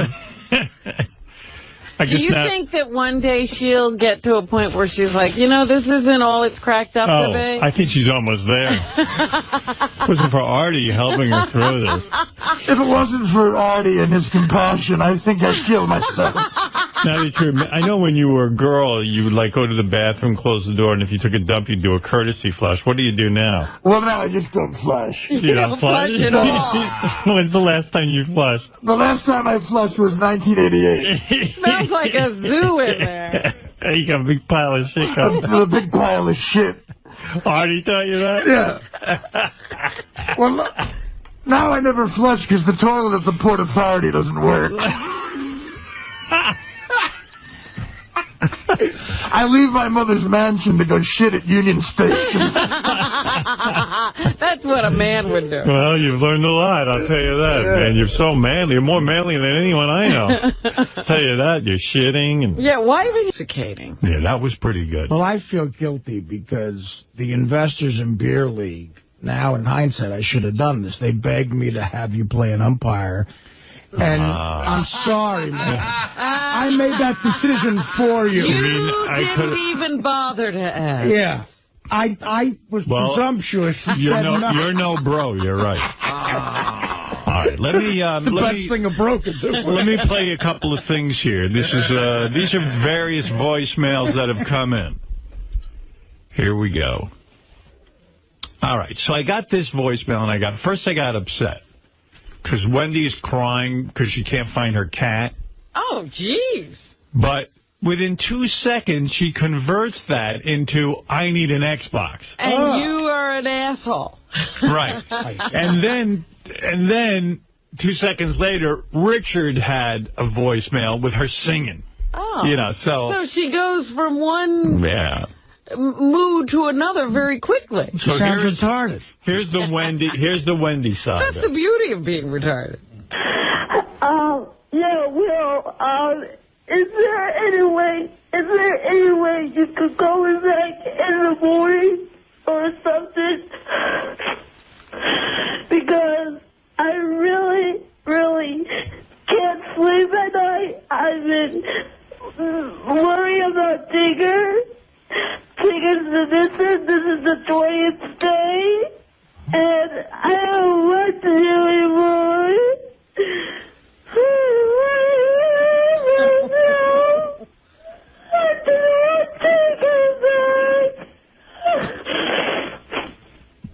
And what's worse, my friends keep pressuring me, asking me if I ever got my Xbox 360. I told no.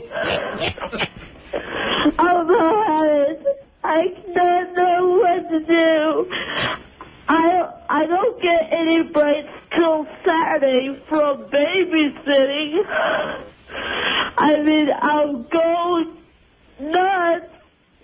I can't sleep at night because I'm worried about Digger, my cat. I don't know what to do anymore. I don't. I'm sorry, Alright? I'm sorry. Thanks for everything you did for me in the past. I'm sorry that I keep asking you for money and everything. It's just that, you know, I can't work, you know, because I'm on disability. The great thing about that message is that she's crying about the loss of her cat Tigger or Digger or whatever his name is. I can't make it out. And then she goes, what's worse? Yeah. What's worse than my cat is that my friends are pressuring me, where's my Xbox 360? Who are these friends? I don't know. You know, someone with her history in saying the N-word should not have a pet named Tigger, anything Digger, Igger. anything. She might, you know. I'm like, what is that cat's name? Meanwhile, you know, I did get upset. I don't like to see Wendy upset, but the fact that 2 seconds later, here she is on Richard's machine.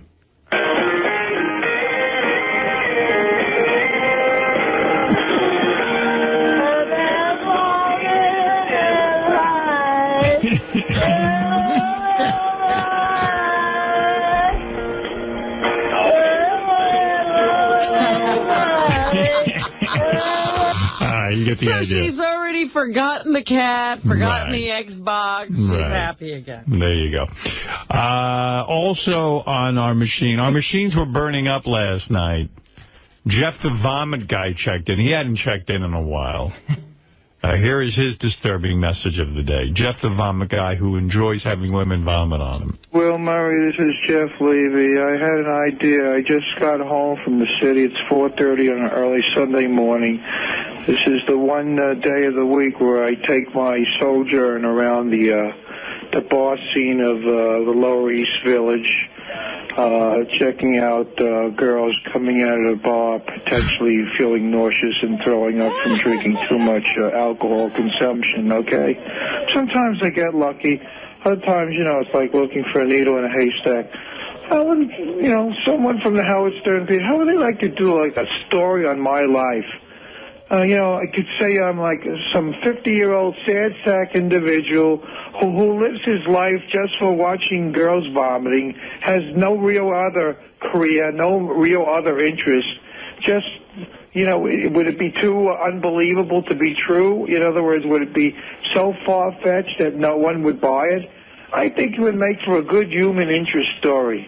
There's some guy out there who lives his life for vomit, to see a hot chick vomiting when no one else feels she's attractive at vomiting. And I think it's the most erotic thing to see someone do a Roman shower, spew forth all that liquidy, chunky vomit onto the streets of New York City. Basically, I'm standing there getting an erection inside my pants, okay? That's the only way yours truly can get turned on, by seeing a girl vomit. How about somebody doing a story on that?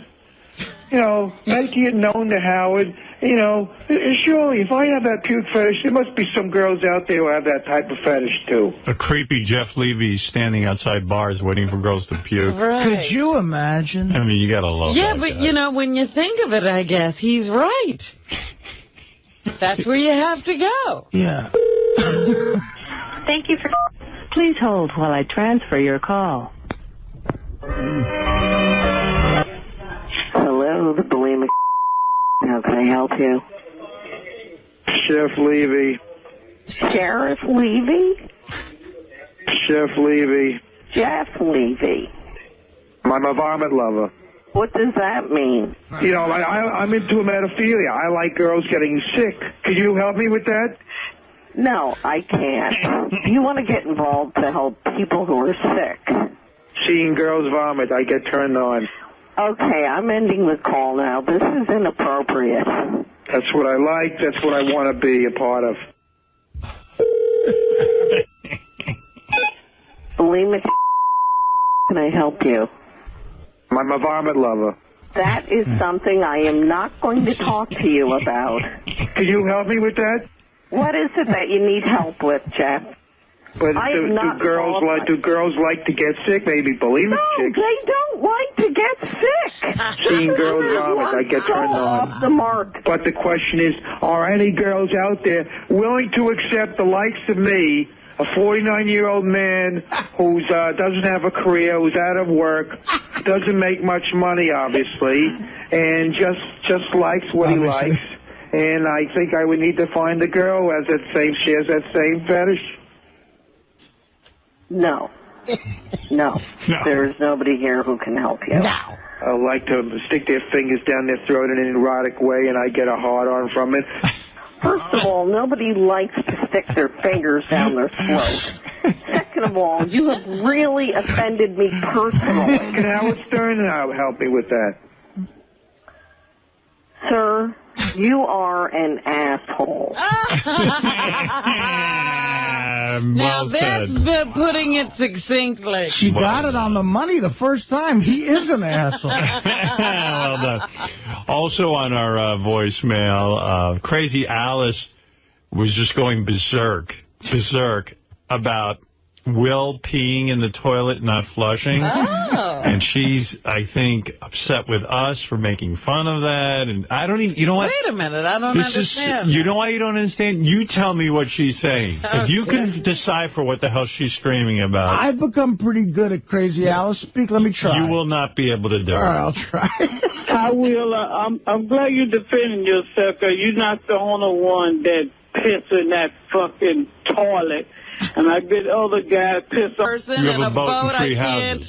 I can't ride in 3 houses, and she likes that idea. But then she went off on Ralph, and I don't know why. Now, how did he work his way into there? Okay, best tape of the day, though. Best tape of the day.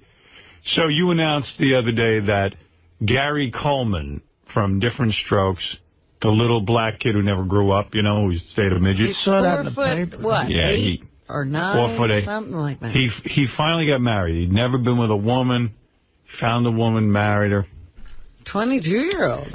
22 years old. I saw a picture of him in the paper. It's extraordinary. Yeah, it's extraordinary. And now, Inside Edition has the first exclusive interview. They've been married for months. They got away with it. Nobody knew about it.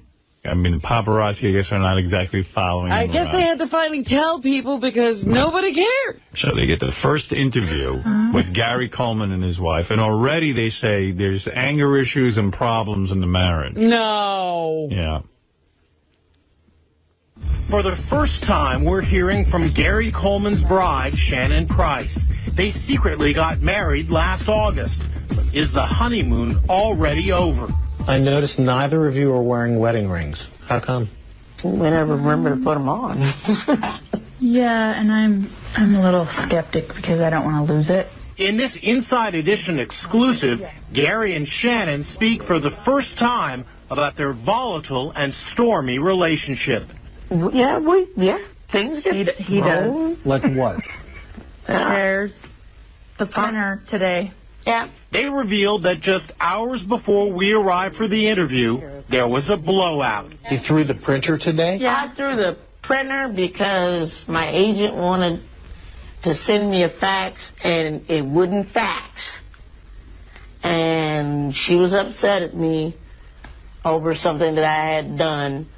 So did he make up? No. Not yet. No. It's okay. I'm kind of used to it by now. Good Recently, Lord. someone called the cops when they saw them fighting, and Gary was cited for disorderly conduct and sent to anger management class. Did it help? No. No. Have you ever been worried for your safety? A lot, yes. I have 3 dachshunds as well, and I worry about them too. Jeez. God. Why are you worried about them? Because he doesn't like them. That doesn't mean I'm going to kill them. During the day we spent with them near their Utah home, Gary and Shannon never hugged or kissed, but they say they have a special bond. So you know that. So you know that, like someone like Mark Cronin's already has to be on the phone to them. Absolutely. There's got to be a wedding reality show for them. By the way, I know a quick way to get money. I work. If you need money and you want money quick, yeah. quickly get on the phone to Gary Coleman before Mark Cronin does. And produce this show and take it to VH1. And just give it a goofy name, you know. Married Without Children, featuring Gary Coleman and Shannon. Newlyweds. I worked with Gary Coleman twice. He did a Mad TV sketch, and he's in the movie Dirty Work. And both times, there was 2 years apart, he was on the set hitting on every hot PA. I mean, really? Blatantly. Like, there was this one girl who worked at Mad TV, Tara, who was just like a 10. She was gorgeous. Right. And he, like, followed her around all day. And, like, I mean, really, seriously. And he has this assistant who's a full-grown guy who's kind of like a good-looking black guy. And I think he would use him to try to get him chicks. But I always thought he got chicks. But according to him, he was a virgin. Yeah. He was really arrogant, too. Well, listen to this. I mean, this poor girl sounds tortured. Howard, I got to tell you. Can't you just step on him? I got to tell you this. You know, it's better to tell you this on the air because I'm not stepping on anybody's toes, but you brought up Mark Cronin. Right. You'll be very interested in this. And Mark's a good guy and everything. I'm not stepping on any toes here, but right now there's a solid offer for me on the table. Right. Do you know about this, Gary? No. Okay. No. Mark Cronin's going to executive produce it. My manager just called me last night and said, him and Comedy Central, it's an offer. We thought of nobody else for this. It's going to be a takeover of The Bachelor, but it's going to be Artie. And it's going to, who wants to fuck Artie Lange? Oh, my And goodness. instead of fuck, it's a bleat. Right. And it's an offer, and it would be, 10 broads, and it would be a reality show on Comedy Central, maybe 10 weeks long, whatever, and I don't know what kind of money, but I said that's the funniest thing I've ever heard. It sounds like you're the white Flavor Flav. Well, yeah, I'm sure that's what it is. So they compete to have sex with you, huh? Yes, who wants to bleep Artie Lange? That sounds like a solid offer. I don't know the details. I'll give you the details. Have you said no? I said yes. Have you heard a dollar figure? I wanted my... You know what? I felt bad. Cronin's got an offer for somebody every 3 days, listen, 7 offers, 1 gets taken. But I don't want to sound like some sort of snob. Anybody thinking of me for work is fantastic. I love you. Thank God I got a steady gig. But you know what? He's doing good in his career. He doesn't want to look like some horny fucking slob who can't get laid. The guy can get laid. Yeah, I mean, that is not the TV show you want to go on. Yeah. I said to my manager when he pitched it to me, I said, can I guess who's producing it? He goes, yeah. I go, I knew the one guy, Jim Sharp, who's a great guy at Comedy Central. I said, Mark Cronin? He goes, Yeah, how'd you know that?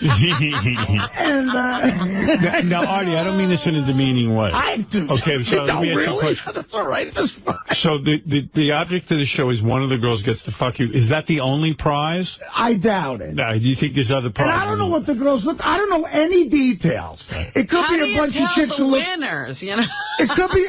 Thank you, Robin. It could be a bunch of chicks who look like me in a wig. I don't know what because it's Comedy Central. Does Mark see a sequel like Who Wants to Fuck the Girl That Fucked Artie Lange kind of thing? Because this thing could self-perpetuate. No, but again, I've never talked to Mark about it. I immediately turned it down, but I said to my manager, I would be real curious if you could find out a dollar figure. So you turned it down without even knowing a dollar figure? Yeah, because, I mean, look. Did you even get the premise of whether the girls are beautiful? No. I just told them, when I found it was Mark, and again, thank you for thinking of me for a job. Yeah. No, that's very nice, and I understand what's going on there. Okay, listen. You would be the star of a show. I have a good piece of tape for you, Howard, before you move ahead. Well, Richard Lewis is here. I want to say hello to him. Just take 2 seconds. All right. You're on JD page 1 right now, yeah, right? What do you have? Upper left-hand corner. There seems to be an assault by aging actresses to go on network television and curse. Remember how Diane Keaton said yes, fuck? Yes. Well, here's Jane Fonda on the Today Show saying cunt. Oh, really? Oh, good. And not by accident, not like a joke. And there's no bleeping on the Today Show. No. And I know when it started, there were some A-list celebrities who came out to help you. But, Jane, you at first were not a big fan of the play. So what turned you around? Well, it wasn't that I wasn't a big fan. I hadn't seen the play. I live in Georgia, okay? I was asked to do a monologue called Cunt. And I said, I don't think so. I got enough problems. But...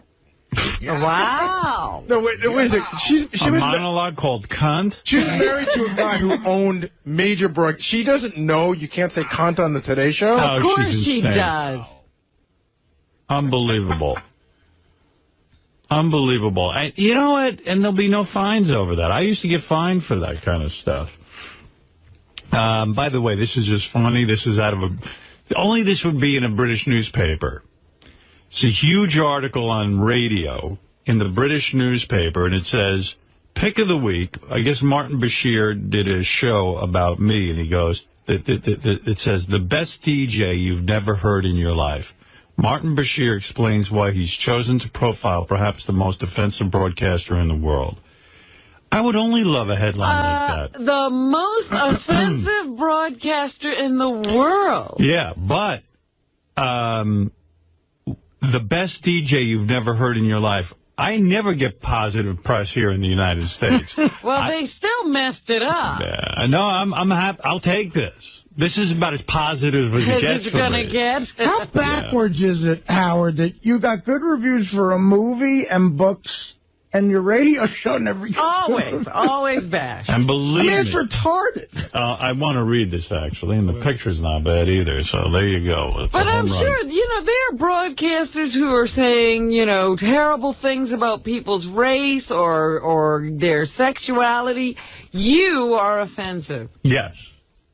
I'm the most offensive, but I did like the headline that I was the best DJ you've never heard. Eric, you're on the air. Go ahead quickly, and then we're going to get to Richard Lewis, who's stopping by after many years. Excited about that. Yeah, Good Eric. morning, everybody. Hey, Howard, I was wondering, didn't you guys play tape a couple of years ago when little Gary Coleman walked off that reality show?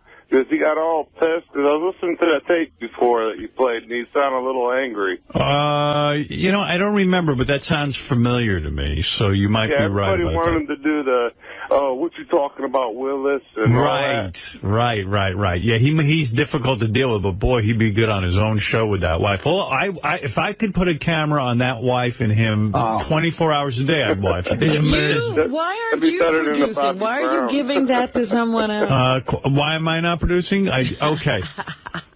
Fred, immediately get on the phone. Now, Gary, call Gary Coleman and tell him I want to make a reality Mark Cronin's on the line already. So I can't beat him. He's got a speed dial, that guy. He's already there. Double A, you're on the air in Belleville, New Jersey. Hey, Howard, what's going on? Real quick, I was wondering what you got planned for the beautiful Bethel on Valentine's Day. I gave Beth a gift already this morning when I woke up.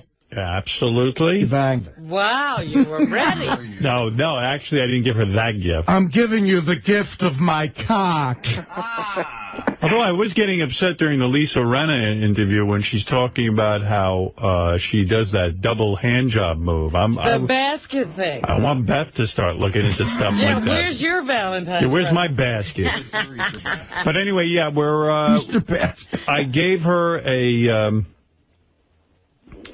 it's funny, I was watching the TV show about the Brady marriage, the Brady family. I can't believe you watched that. Yeah, I watched that. And Beth watches it with me, and we were watching it, and for his birthday, that girl Adrian went out and did a photo shoot with another girl, and she was completely nude. Really? And Brady got upset. He goes, you know what? I didn't want that. You did this for you because you got a lesbian crush on this chick, and you wanted to hold her naked and stuff, and I'm really resentful of this. He doesn't want her running around because he knows she's she's bi, right? Yeah, so I got a big binder. A couple of listeners helped me out with this. I took Ralph's head, and I have naked pictures of me and Ralph in bed in various poses, photoshopped. And I wrote this beautiful... I hope it's photoshopped. It is. I made a card, and I said, honey, you've been... This is a gift, the best gift I could ever give you. It was everything that Adrian said to the Brady kid.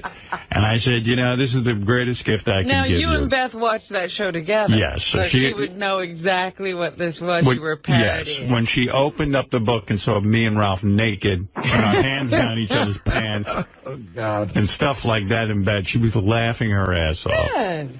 And I want to thank the listeners for helping me with that, because I don't know how to Photoshop for nothing. Yeah, you could never have done that. I would have actually had to go and take pictures with Ralph. Our listeners are the best Photoshoppers in the world. They certainly are. And then I gave her this big box of various candies that she likes, lots of different things that she can open today. And then I also am taking her she wants this bag and a pair of shoes, so we're going to go shopping together on the weekend. And then... Nice. And I'm taking her to dinner tonight. Are you, you got away from the over-the-top gift. Jewelry, yeah. This is a nice way to spend Valentine's. Yes, we're back to something a little more normal. Yeah. You should take her to Artie's gig on Saturday. You want to know something? We were all set to go. By the way, I have to thank you because no pressure at all. I was going to ask you if you wanted to go. But that was nice of you to mention that you might go. The promoters loved it. I mean, the show sold out last week, but you mentioned it even a few weeks ago, and I think that had a lot to do with it. Booker called me. Right. He's going. Oh, good. Is he going with that crazy girl of his? No, she's not crazy. What are you talking about? I mean, crazy good looking. The press has that all wrong. Booker told me. Okay. But anyway...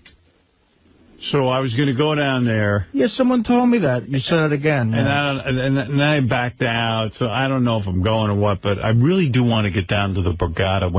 In the commercial, they were saying Artie Lange, and they remind me they have poker tables there where you can sit and play poker. Right. And I got all well, you're up. A genius, apparently. That's what and they say. And you're a comedic genius, yeah. so... Say that! Who wants to miss that? Well, listen. Genius of Artie Lange. Well, it is all the new material since Carnegie Hall, but good. Another thing, I just appreciate you saying that and thinking about it. I was so, and then I couldn't get it together, but who knows? At the last minute I might. Honestly, with Fridays off, forget about this weekend. I would love to go down there one weekend in the next month or so and play poker. You'll go with me? Yeah, I'm in. I'm going to call you later today. I want to talk to you about that. All right. Well, I'd love to. All right, good. We'll get a definite date now. Yeah, we can be degenerates together. Andy, you're on the air. Hey, guys. Comment of the day. Where's my basket? That's hilarious. Yeah, where is my basket? Where's my basket? What's in your basket?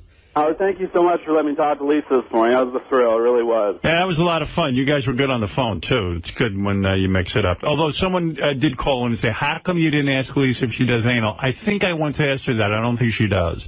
Is this strange? I don't know what I'm more thrilled with, Howard. Talking to you, no offense, or talking to Lisa. Is that strange? Well, listen, no. You're a man, and You're a talking man. to Lisa's fun, and she's You somebody should you feel beat good off about to. yourself. You're no homo. Yucko the Clown quickly, and then Richard Lewis is in here. Did you get Yucko's Happy invitation? Valentine's Day, you prick. Hey, I did. I got a wedding invitation to Yucko's I am wedding. so happy about this wedding invitation. I'm not. Oh, good. No, yes, I am, because it's in Georgia. Oh, but you see, that's my point. You make my point. I'm going to turn you from being happy to unhappy. And it ain't Atlanta, Georgia, Robin. It's shit town. Yucko knows we're not going to Georgia. Yucko wants a gift. Sure. Well, what do you mean, sure? I don't want shit from you. Fuck you, you fucking clown. Yeah, no, you know what? I think Howard's got a I only point. have to send a It's gift. a shakedown. Oh, Come on. What do you mean? Don't you want to see the lovely couple Last do well? time he was in here, he should have just come in with a bucket and just held it out in front of everybody and said, You guys are dude, terrible. donate to my wedding. And I would have gladly thrown in some money. Yucko But invited... the farce that is this wedding invitation. Yucko invited every person who works here, and nobody's going. I've known you faggots fucking 9 years. You don't even take the It's makeup not off. like You don't even- even take the makeup off around me. I wouldn't know Yucko. Wait. Slow down. I can't hear Yucko. What? If I didn't give an invitation, I'd hear from you fuckers, oh, Yucko didn't give me an invitation. No. Oh, I would not. I would have thanked you. I would have thanked Well, you. then thank me. How much you want? How much you need? When you getting married? What? When you getting married, October, it's fitting since you look like a fucking skeleton. You ain't getting a fucking invite to that either, jerkwell. How much money you need? I don't need shit. You're like my bookie. What do you need? Howard, this is the person who needs a gift. Oh, please. You know, you have to help young people in the community get a foothold in life. It's true. You don't. I don't want shit. He is. You are right, Robin. I got invited to Ron Perlman's daughter's bat mitzvah. Wow, that's going to be great. And then, you're going to give her a gift. Well, I'm not going, so I sent like $1,000. I went, that girl doesn't need money. she's got billions. But, it's a nice gesture to send something. Of course you do. You always send to wipe off her shoe. Right, that she's going to take that. That's a bad way. I mean, I got a lovely thank you note from the kid. Well, that's nice. And,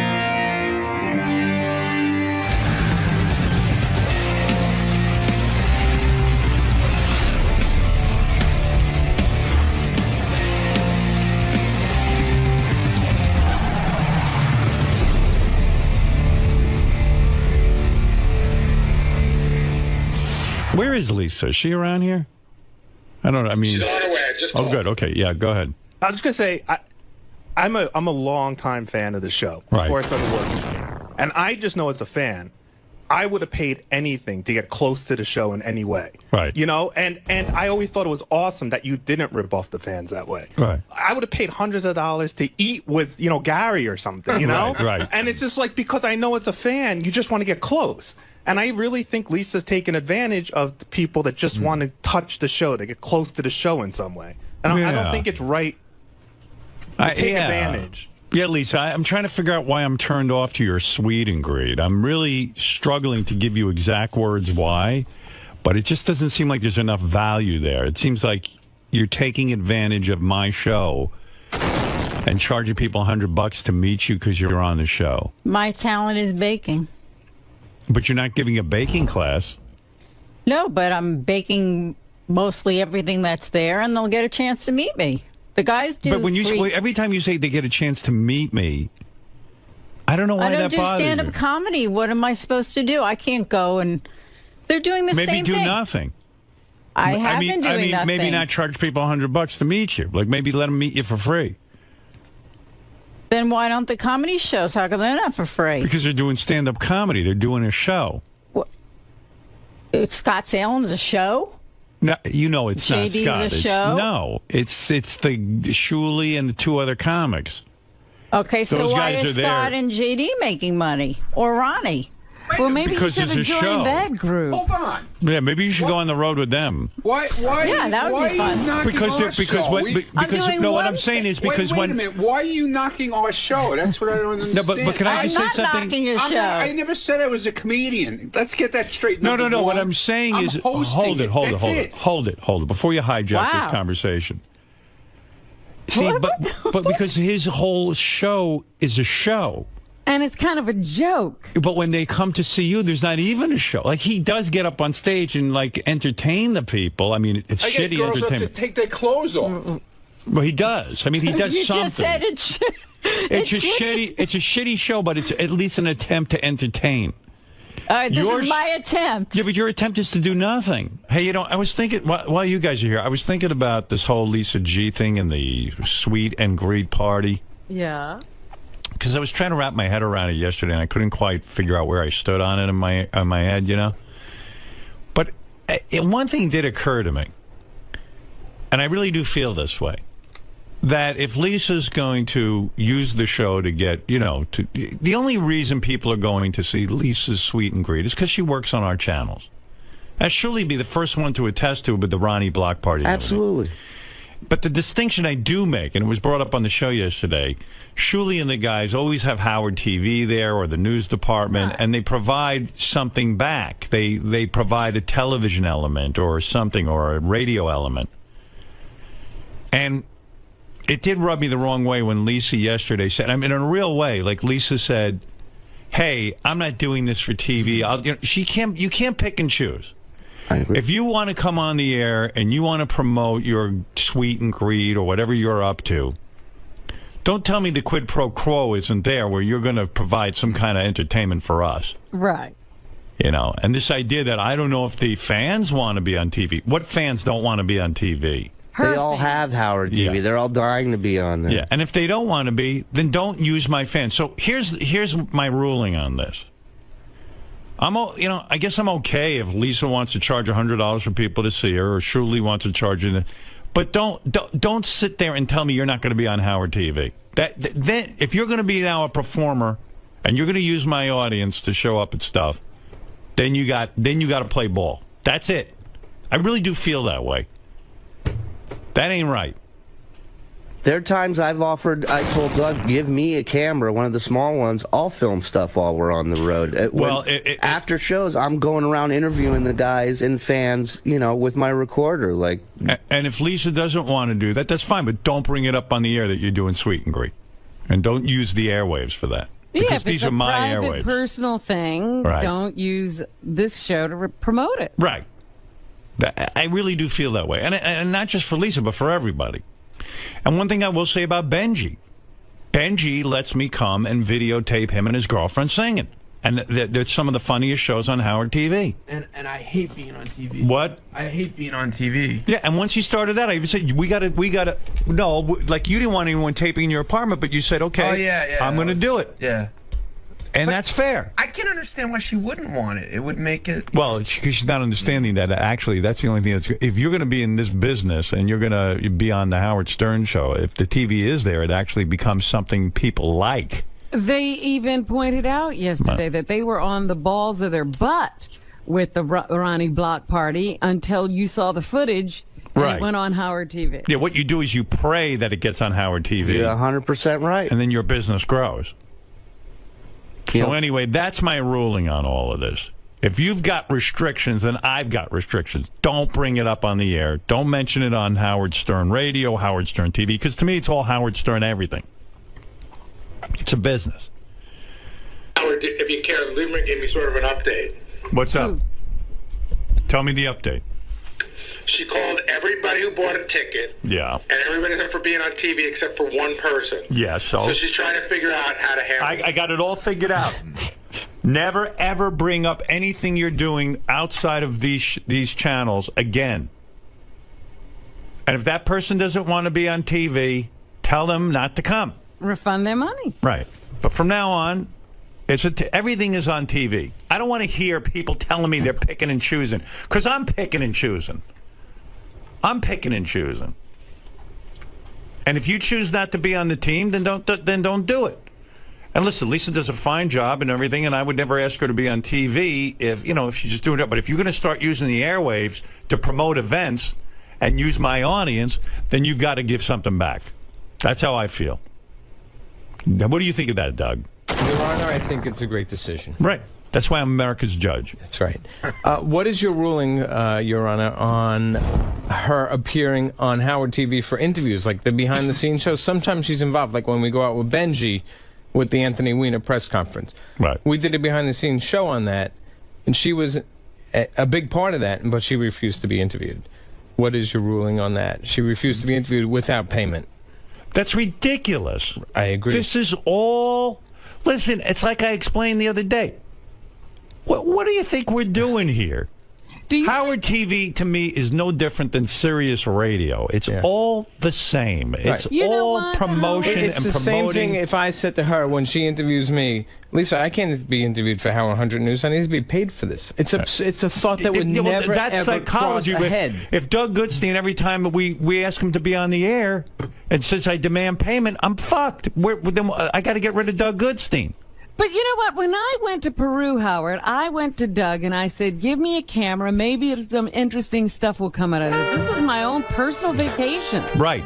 But I just decided, hey, let everybody in on this. Thank God you did. And it was fabulous. Yeah. And my point is, if you're going to... Listen, you can't pick and choose how you're going to use the Howard Stern show. This ain't a Chinese food menu. We're all in this. And it's one thing if Lisa wants to work in the news department, not promote anything, and this and that, the other. That's one thing. But don't tell me you're not going to allow a camera, and then I'm not going to allow you to use my airwaves. All of this stuff is good to us. We should be good to it. And it just doesn't go for Lisa. I mean, for everybody. It's the way it is. She also buried herself for if there is something after this. She said she works for SiriusXM, so when everyone moves on, she must stay here. Yeah, but what happens... She's not a part of the team. Right, and right, exactly. And what happens if you start saying, well, I work for Howard TV, I'm not talking to Howard 100 News? Well, it would never happen. No, I know, because you're not that kind of guy. Okay. No one is around here except her. It's all fun. Yeah. No one's ever... I've been here 18 years. No one's ever... We've never had someone split hairs like this, ever. Like it's just, it's just not in anyone's. Yeah, well, I was thinking about it, and that's what I think was bothering me about it. There's a lot of. This place is a lot of turmoil. Really? Oh yeah. Oh yeah. I mean, everyone. The wrap-up show was like it was 15 guys in there just ready to unload on her. Well, listen. And no one wants to be mean and make her cry, but it seems I think the thing that's frustrating the most is that she doesn't seem to get it, and it's just like tunnel vision. It's like she sees it her way, and we're all idiots. Well, I see it my way. Well, you're right. It's your show. You're the boss. How she feels about this ruling. But I mean, if anybody else, well, it's a clear ruling, Robin. I'm saying, look, anybody who wants to use these airwaves, the Howard Stern Show airwaves, you can't pick and choose how you want to use them. Yeah. If you want to start a side business off of me, because this is my audience, this is the way I look at it. You want to start a side business off of me? You want to sell something? All right, I'm open to it. But don't tell me that I can't bring a camera there. Fine, you don't want to bring a camera, then don't use the airwaves to promote it. That's how I feel. I mean, two-way street. Yeah, you can't choose how you're going to use me. I'm telling you the rules. These are the rules. The judge has spoken. Tell your mother, Shuli, and ask her a review. Ask her to review it. It's a package deal. You can't. It's a package. Now you said something meaningful. Thank you. Package deal. That's a good term. I like that. Good for you, Shuli. And if Lisa wants clarification, or anybody else around here wants clarification, come see me. Right now. Right now is the chance to talk about it. Right, Doug? Absolutely. I mean, there's times when people don't want things on camera. Of course, we respect that always. Right. But to just shut it down is just unacceptable. Yes.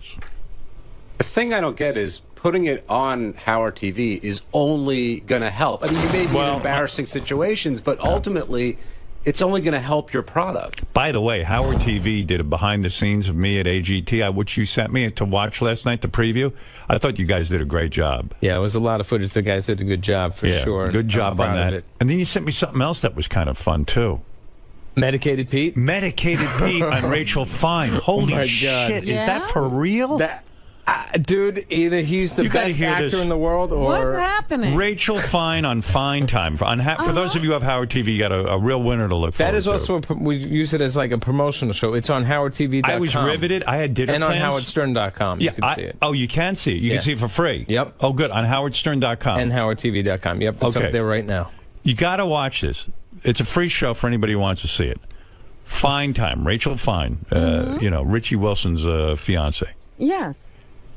She's on there with Medicated Pete. And Medicated Pete doesn't know how to eat.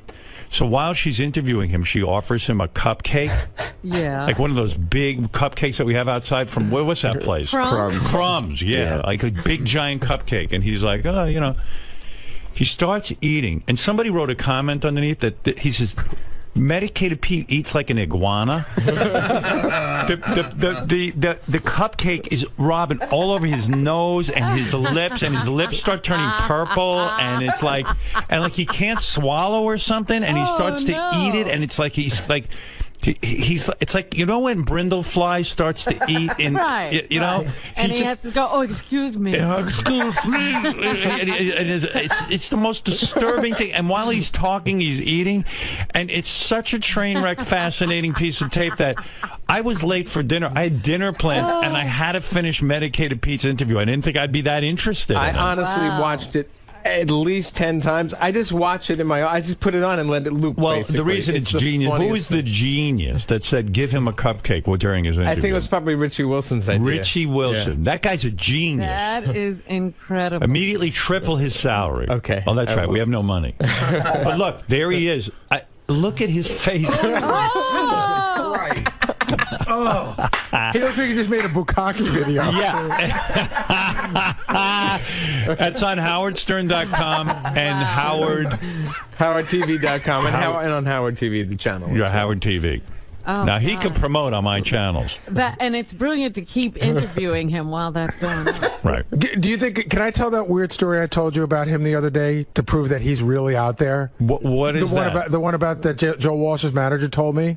Oh, yeah, go ahead. This is good. So I think the James Gang was playing down in Red Bank. Right. And Joe Walsh's manager, Smokey's a huge fan of the show, and so is one of the guys that runs the road crew. Right. So they're driving around Red Bank, and one of the guys goes, holy shit, that's Medicated Pete.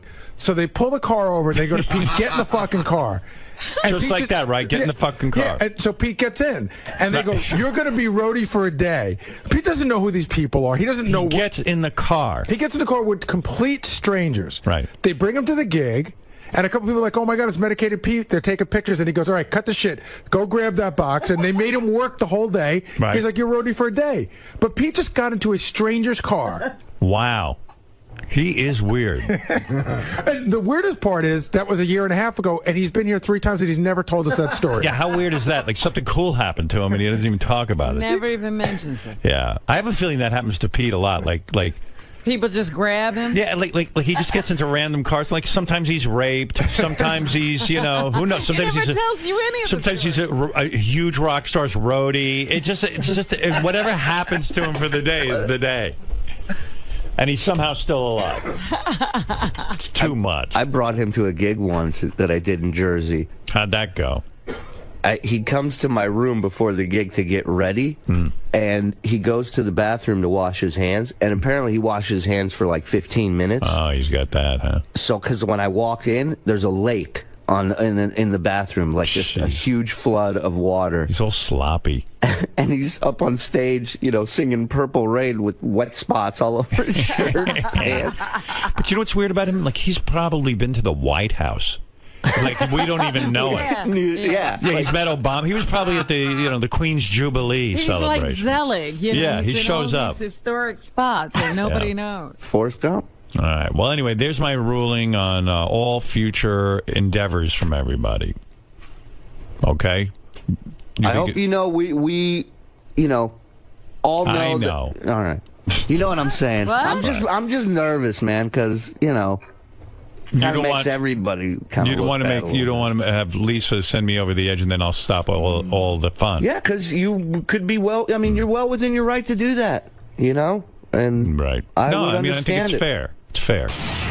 Doug, do you feel relieved that, because you've been holding this back, you've actually been protecting... I never brought this up. I saved her face on this. I was being professional and respectful. I don't know who brought it up. I don't really care. But someone else brought it out yesterday, and obviously it came up, but it wasn't me. I kept professional on this. I did not rat her out. I was going to save it and just not bring it up on air. But, it came up, and... I feel like, the judge has spoken. The boss has spoken. It's crystal clear. There's, 50 people up here? 49 get it. So. And you knew Howard would share the same thought process. Like, who has done this? Who would, that's like me asking John right now for holding a microphone. Like I said in there, John, pay me. Get this microphone away from me. I want to be paid. I work for Howard TV. This isn't I'm splitting hairs, John. This is Howard TV. I don't work for SiriusXM. Pay me for this, John. Could you pay me? Answer the question. Pay me. No, thank you. Why? Because you work for the channel. You work for Howard. We all work for Howard. Package deal. It's a package deal. Yeah, it's a package deal, of course. So will you cover Lisa's Sweeten Me? Now that's a good question, and I'm going to be hypocritical, potentially, because part of me doesn't want to cover it because I don't want to help her out now. She split hairs and made her feelings known, and it's insulting. And the other part is like, no, I wouldn't do that to the show. I'm going to, if she... God, I can't believe I'm saying this. If she allows us, really, don't exploit and try to sell tickets through the show.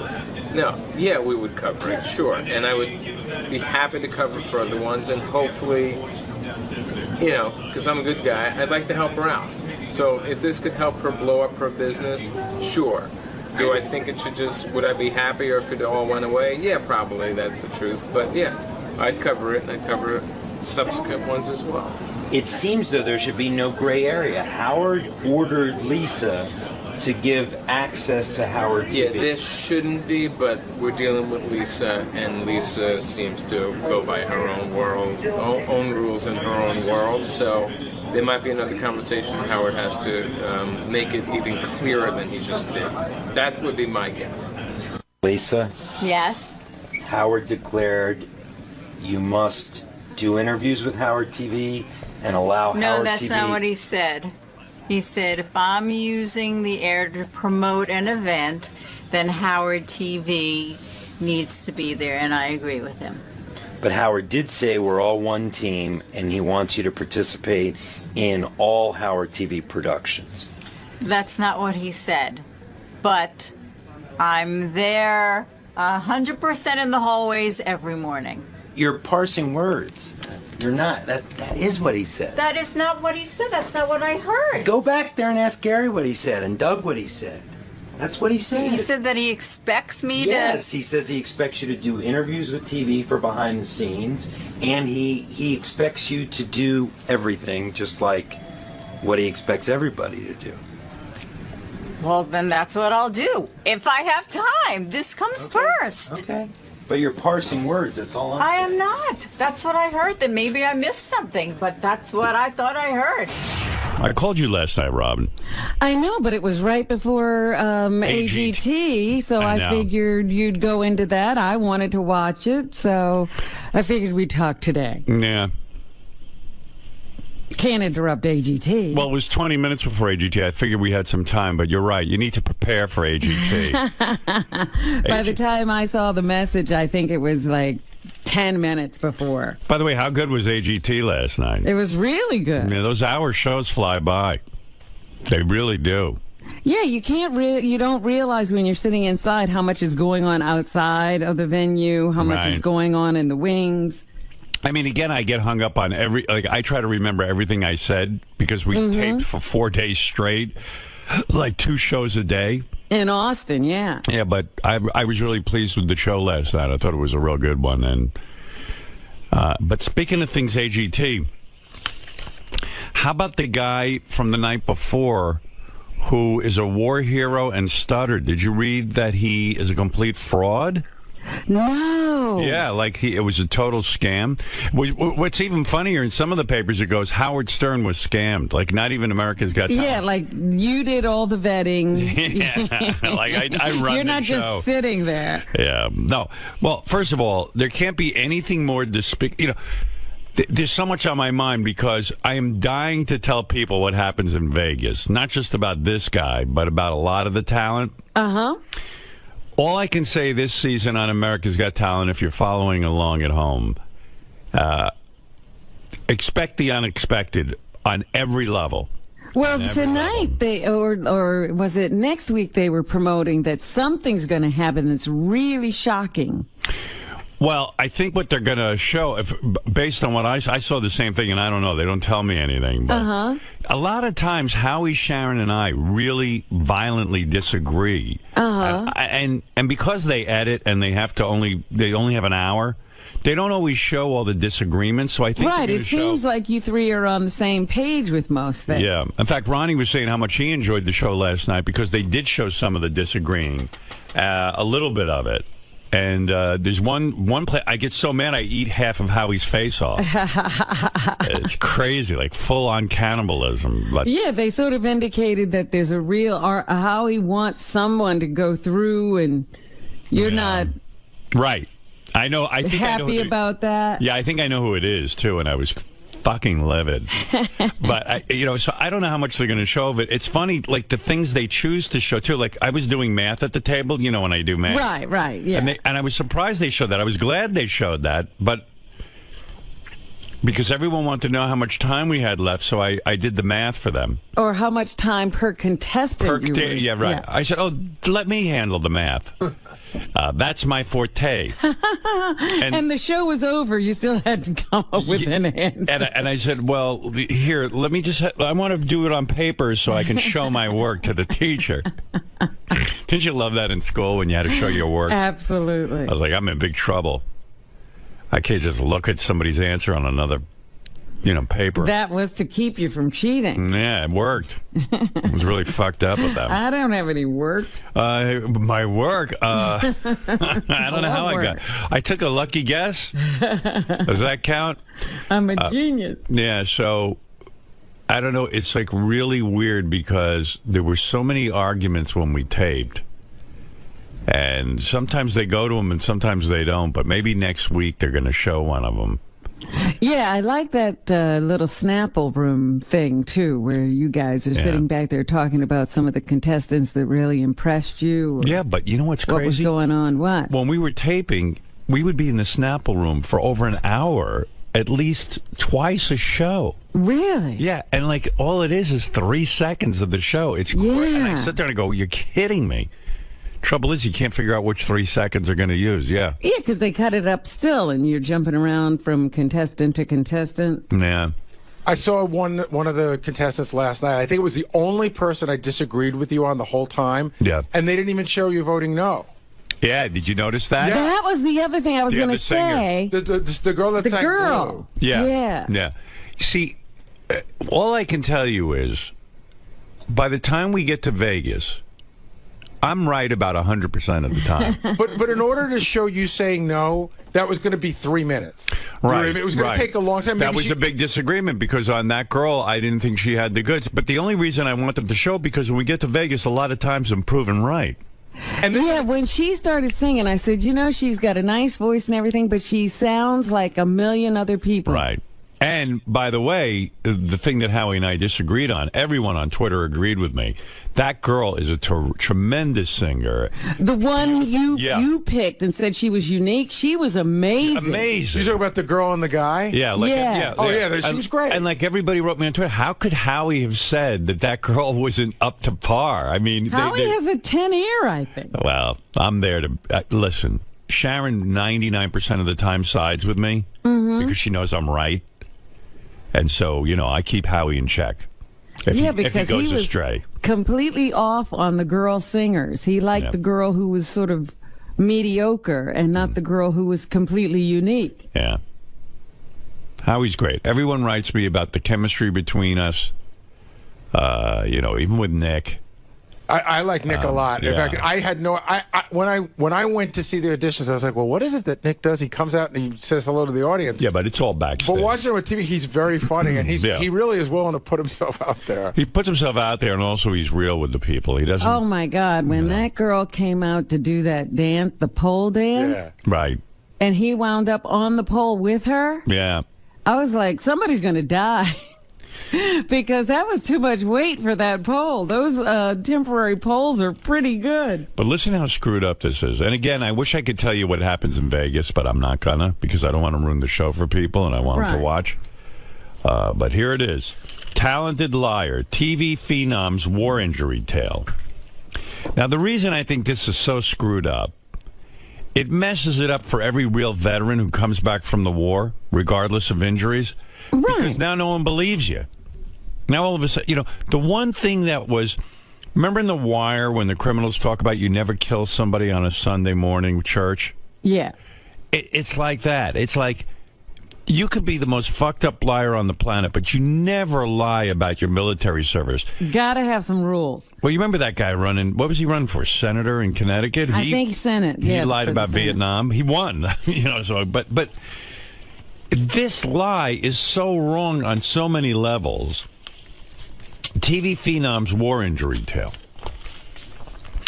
He's got talent. This is the guy from America's Got Talent. I'm assuming most of our fans are watching the show, so they know what I'm talking about.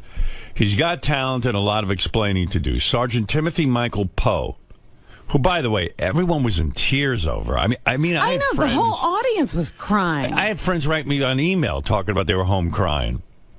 Sergeant Timothy Michael Poe, a country western singing National Guard veteran. Remember when the National Guard didn't have to go to war? Like now you do. Right. You used to go into the National Guard to stay out. Yeah, forget it. You can't hide now. Michael Poe, a country western singing National Guard veteran who knocked the socks off judges on America's Got Talent Monday night, is a stutterer who claims to have suffered a brain injury during a 2009 tour of duty. If you remember, he said he stuttered after he got blown up. Right, yeah. Military officials said yesterday he had never been wounded. Poe, whose silky smooth rendition of Garth Brooks, If Tomorrow Never Comes, left dozens in the studio audience crying. He said he began to stutter 3 years ago when he was heard attempting to shield his men from a rocket-propelled grenade blast, and now can speak clearly only when he sings. I mean, what an involved story. And by the way, that means like some guy in the military was watching this and said, let me check this guy's record. He probably knew him, said that dude wasn't ever in any action. But if this is true, then what was this guy thinking, that he wasn't going to be discovered? Yeah, like the military doesn't watch TV? I mean, everyone is going to think he is a fucking scumbag for lying about military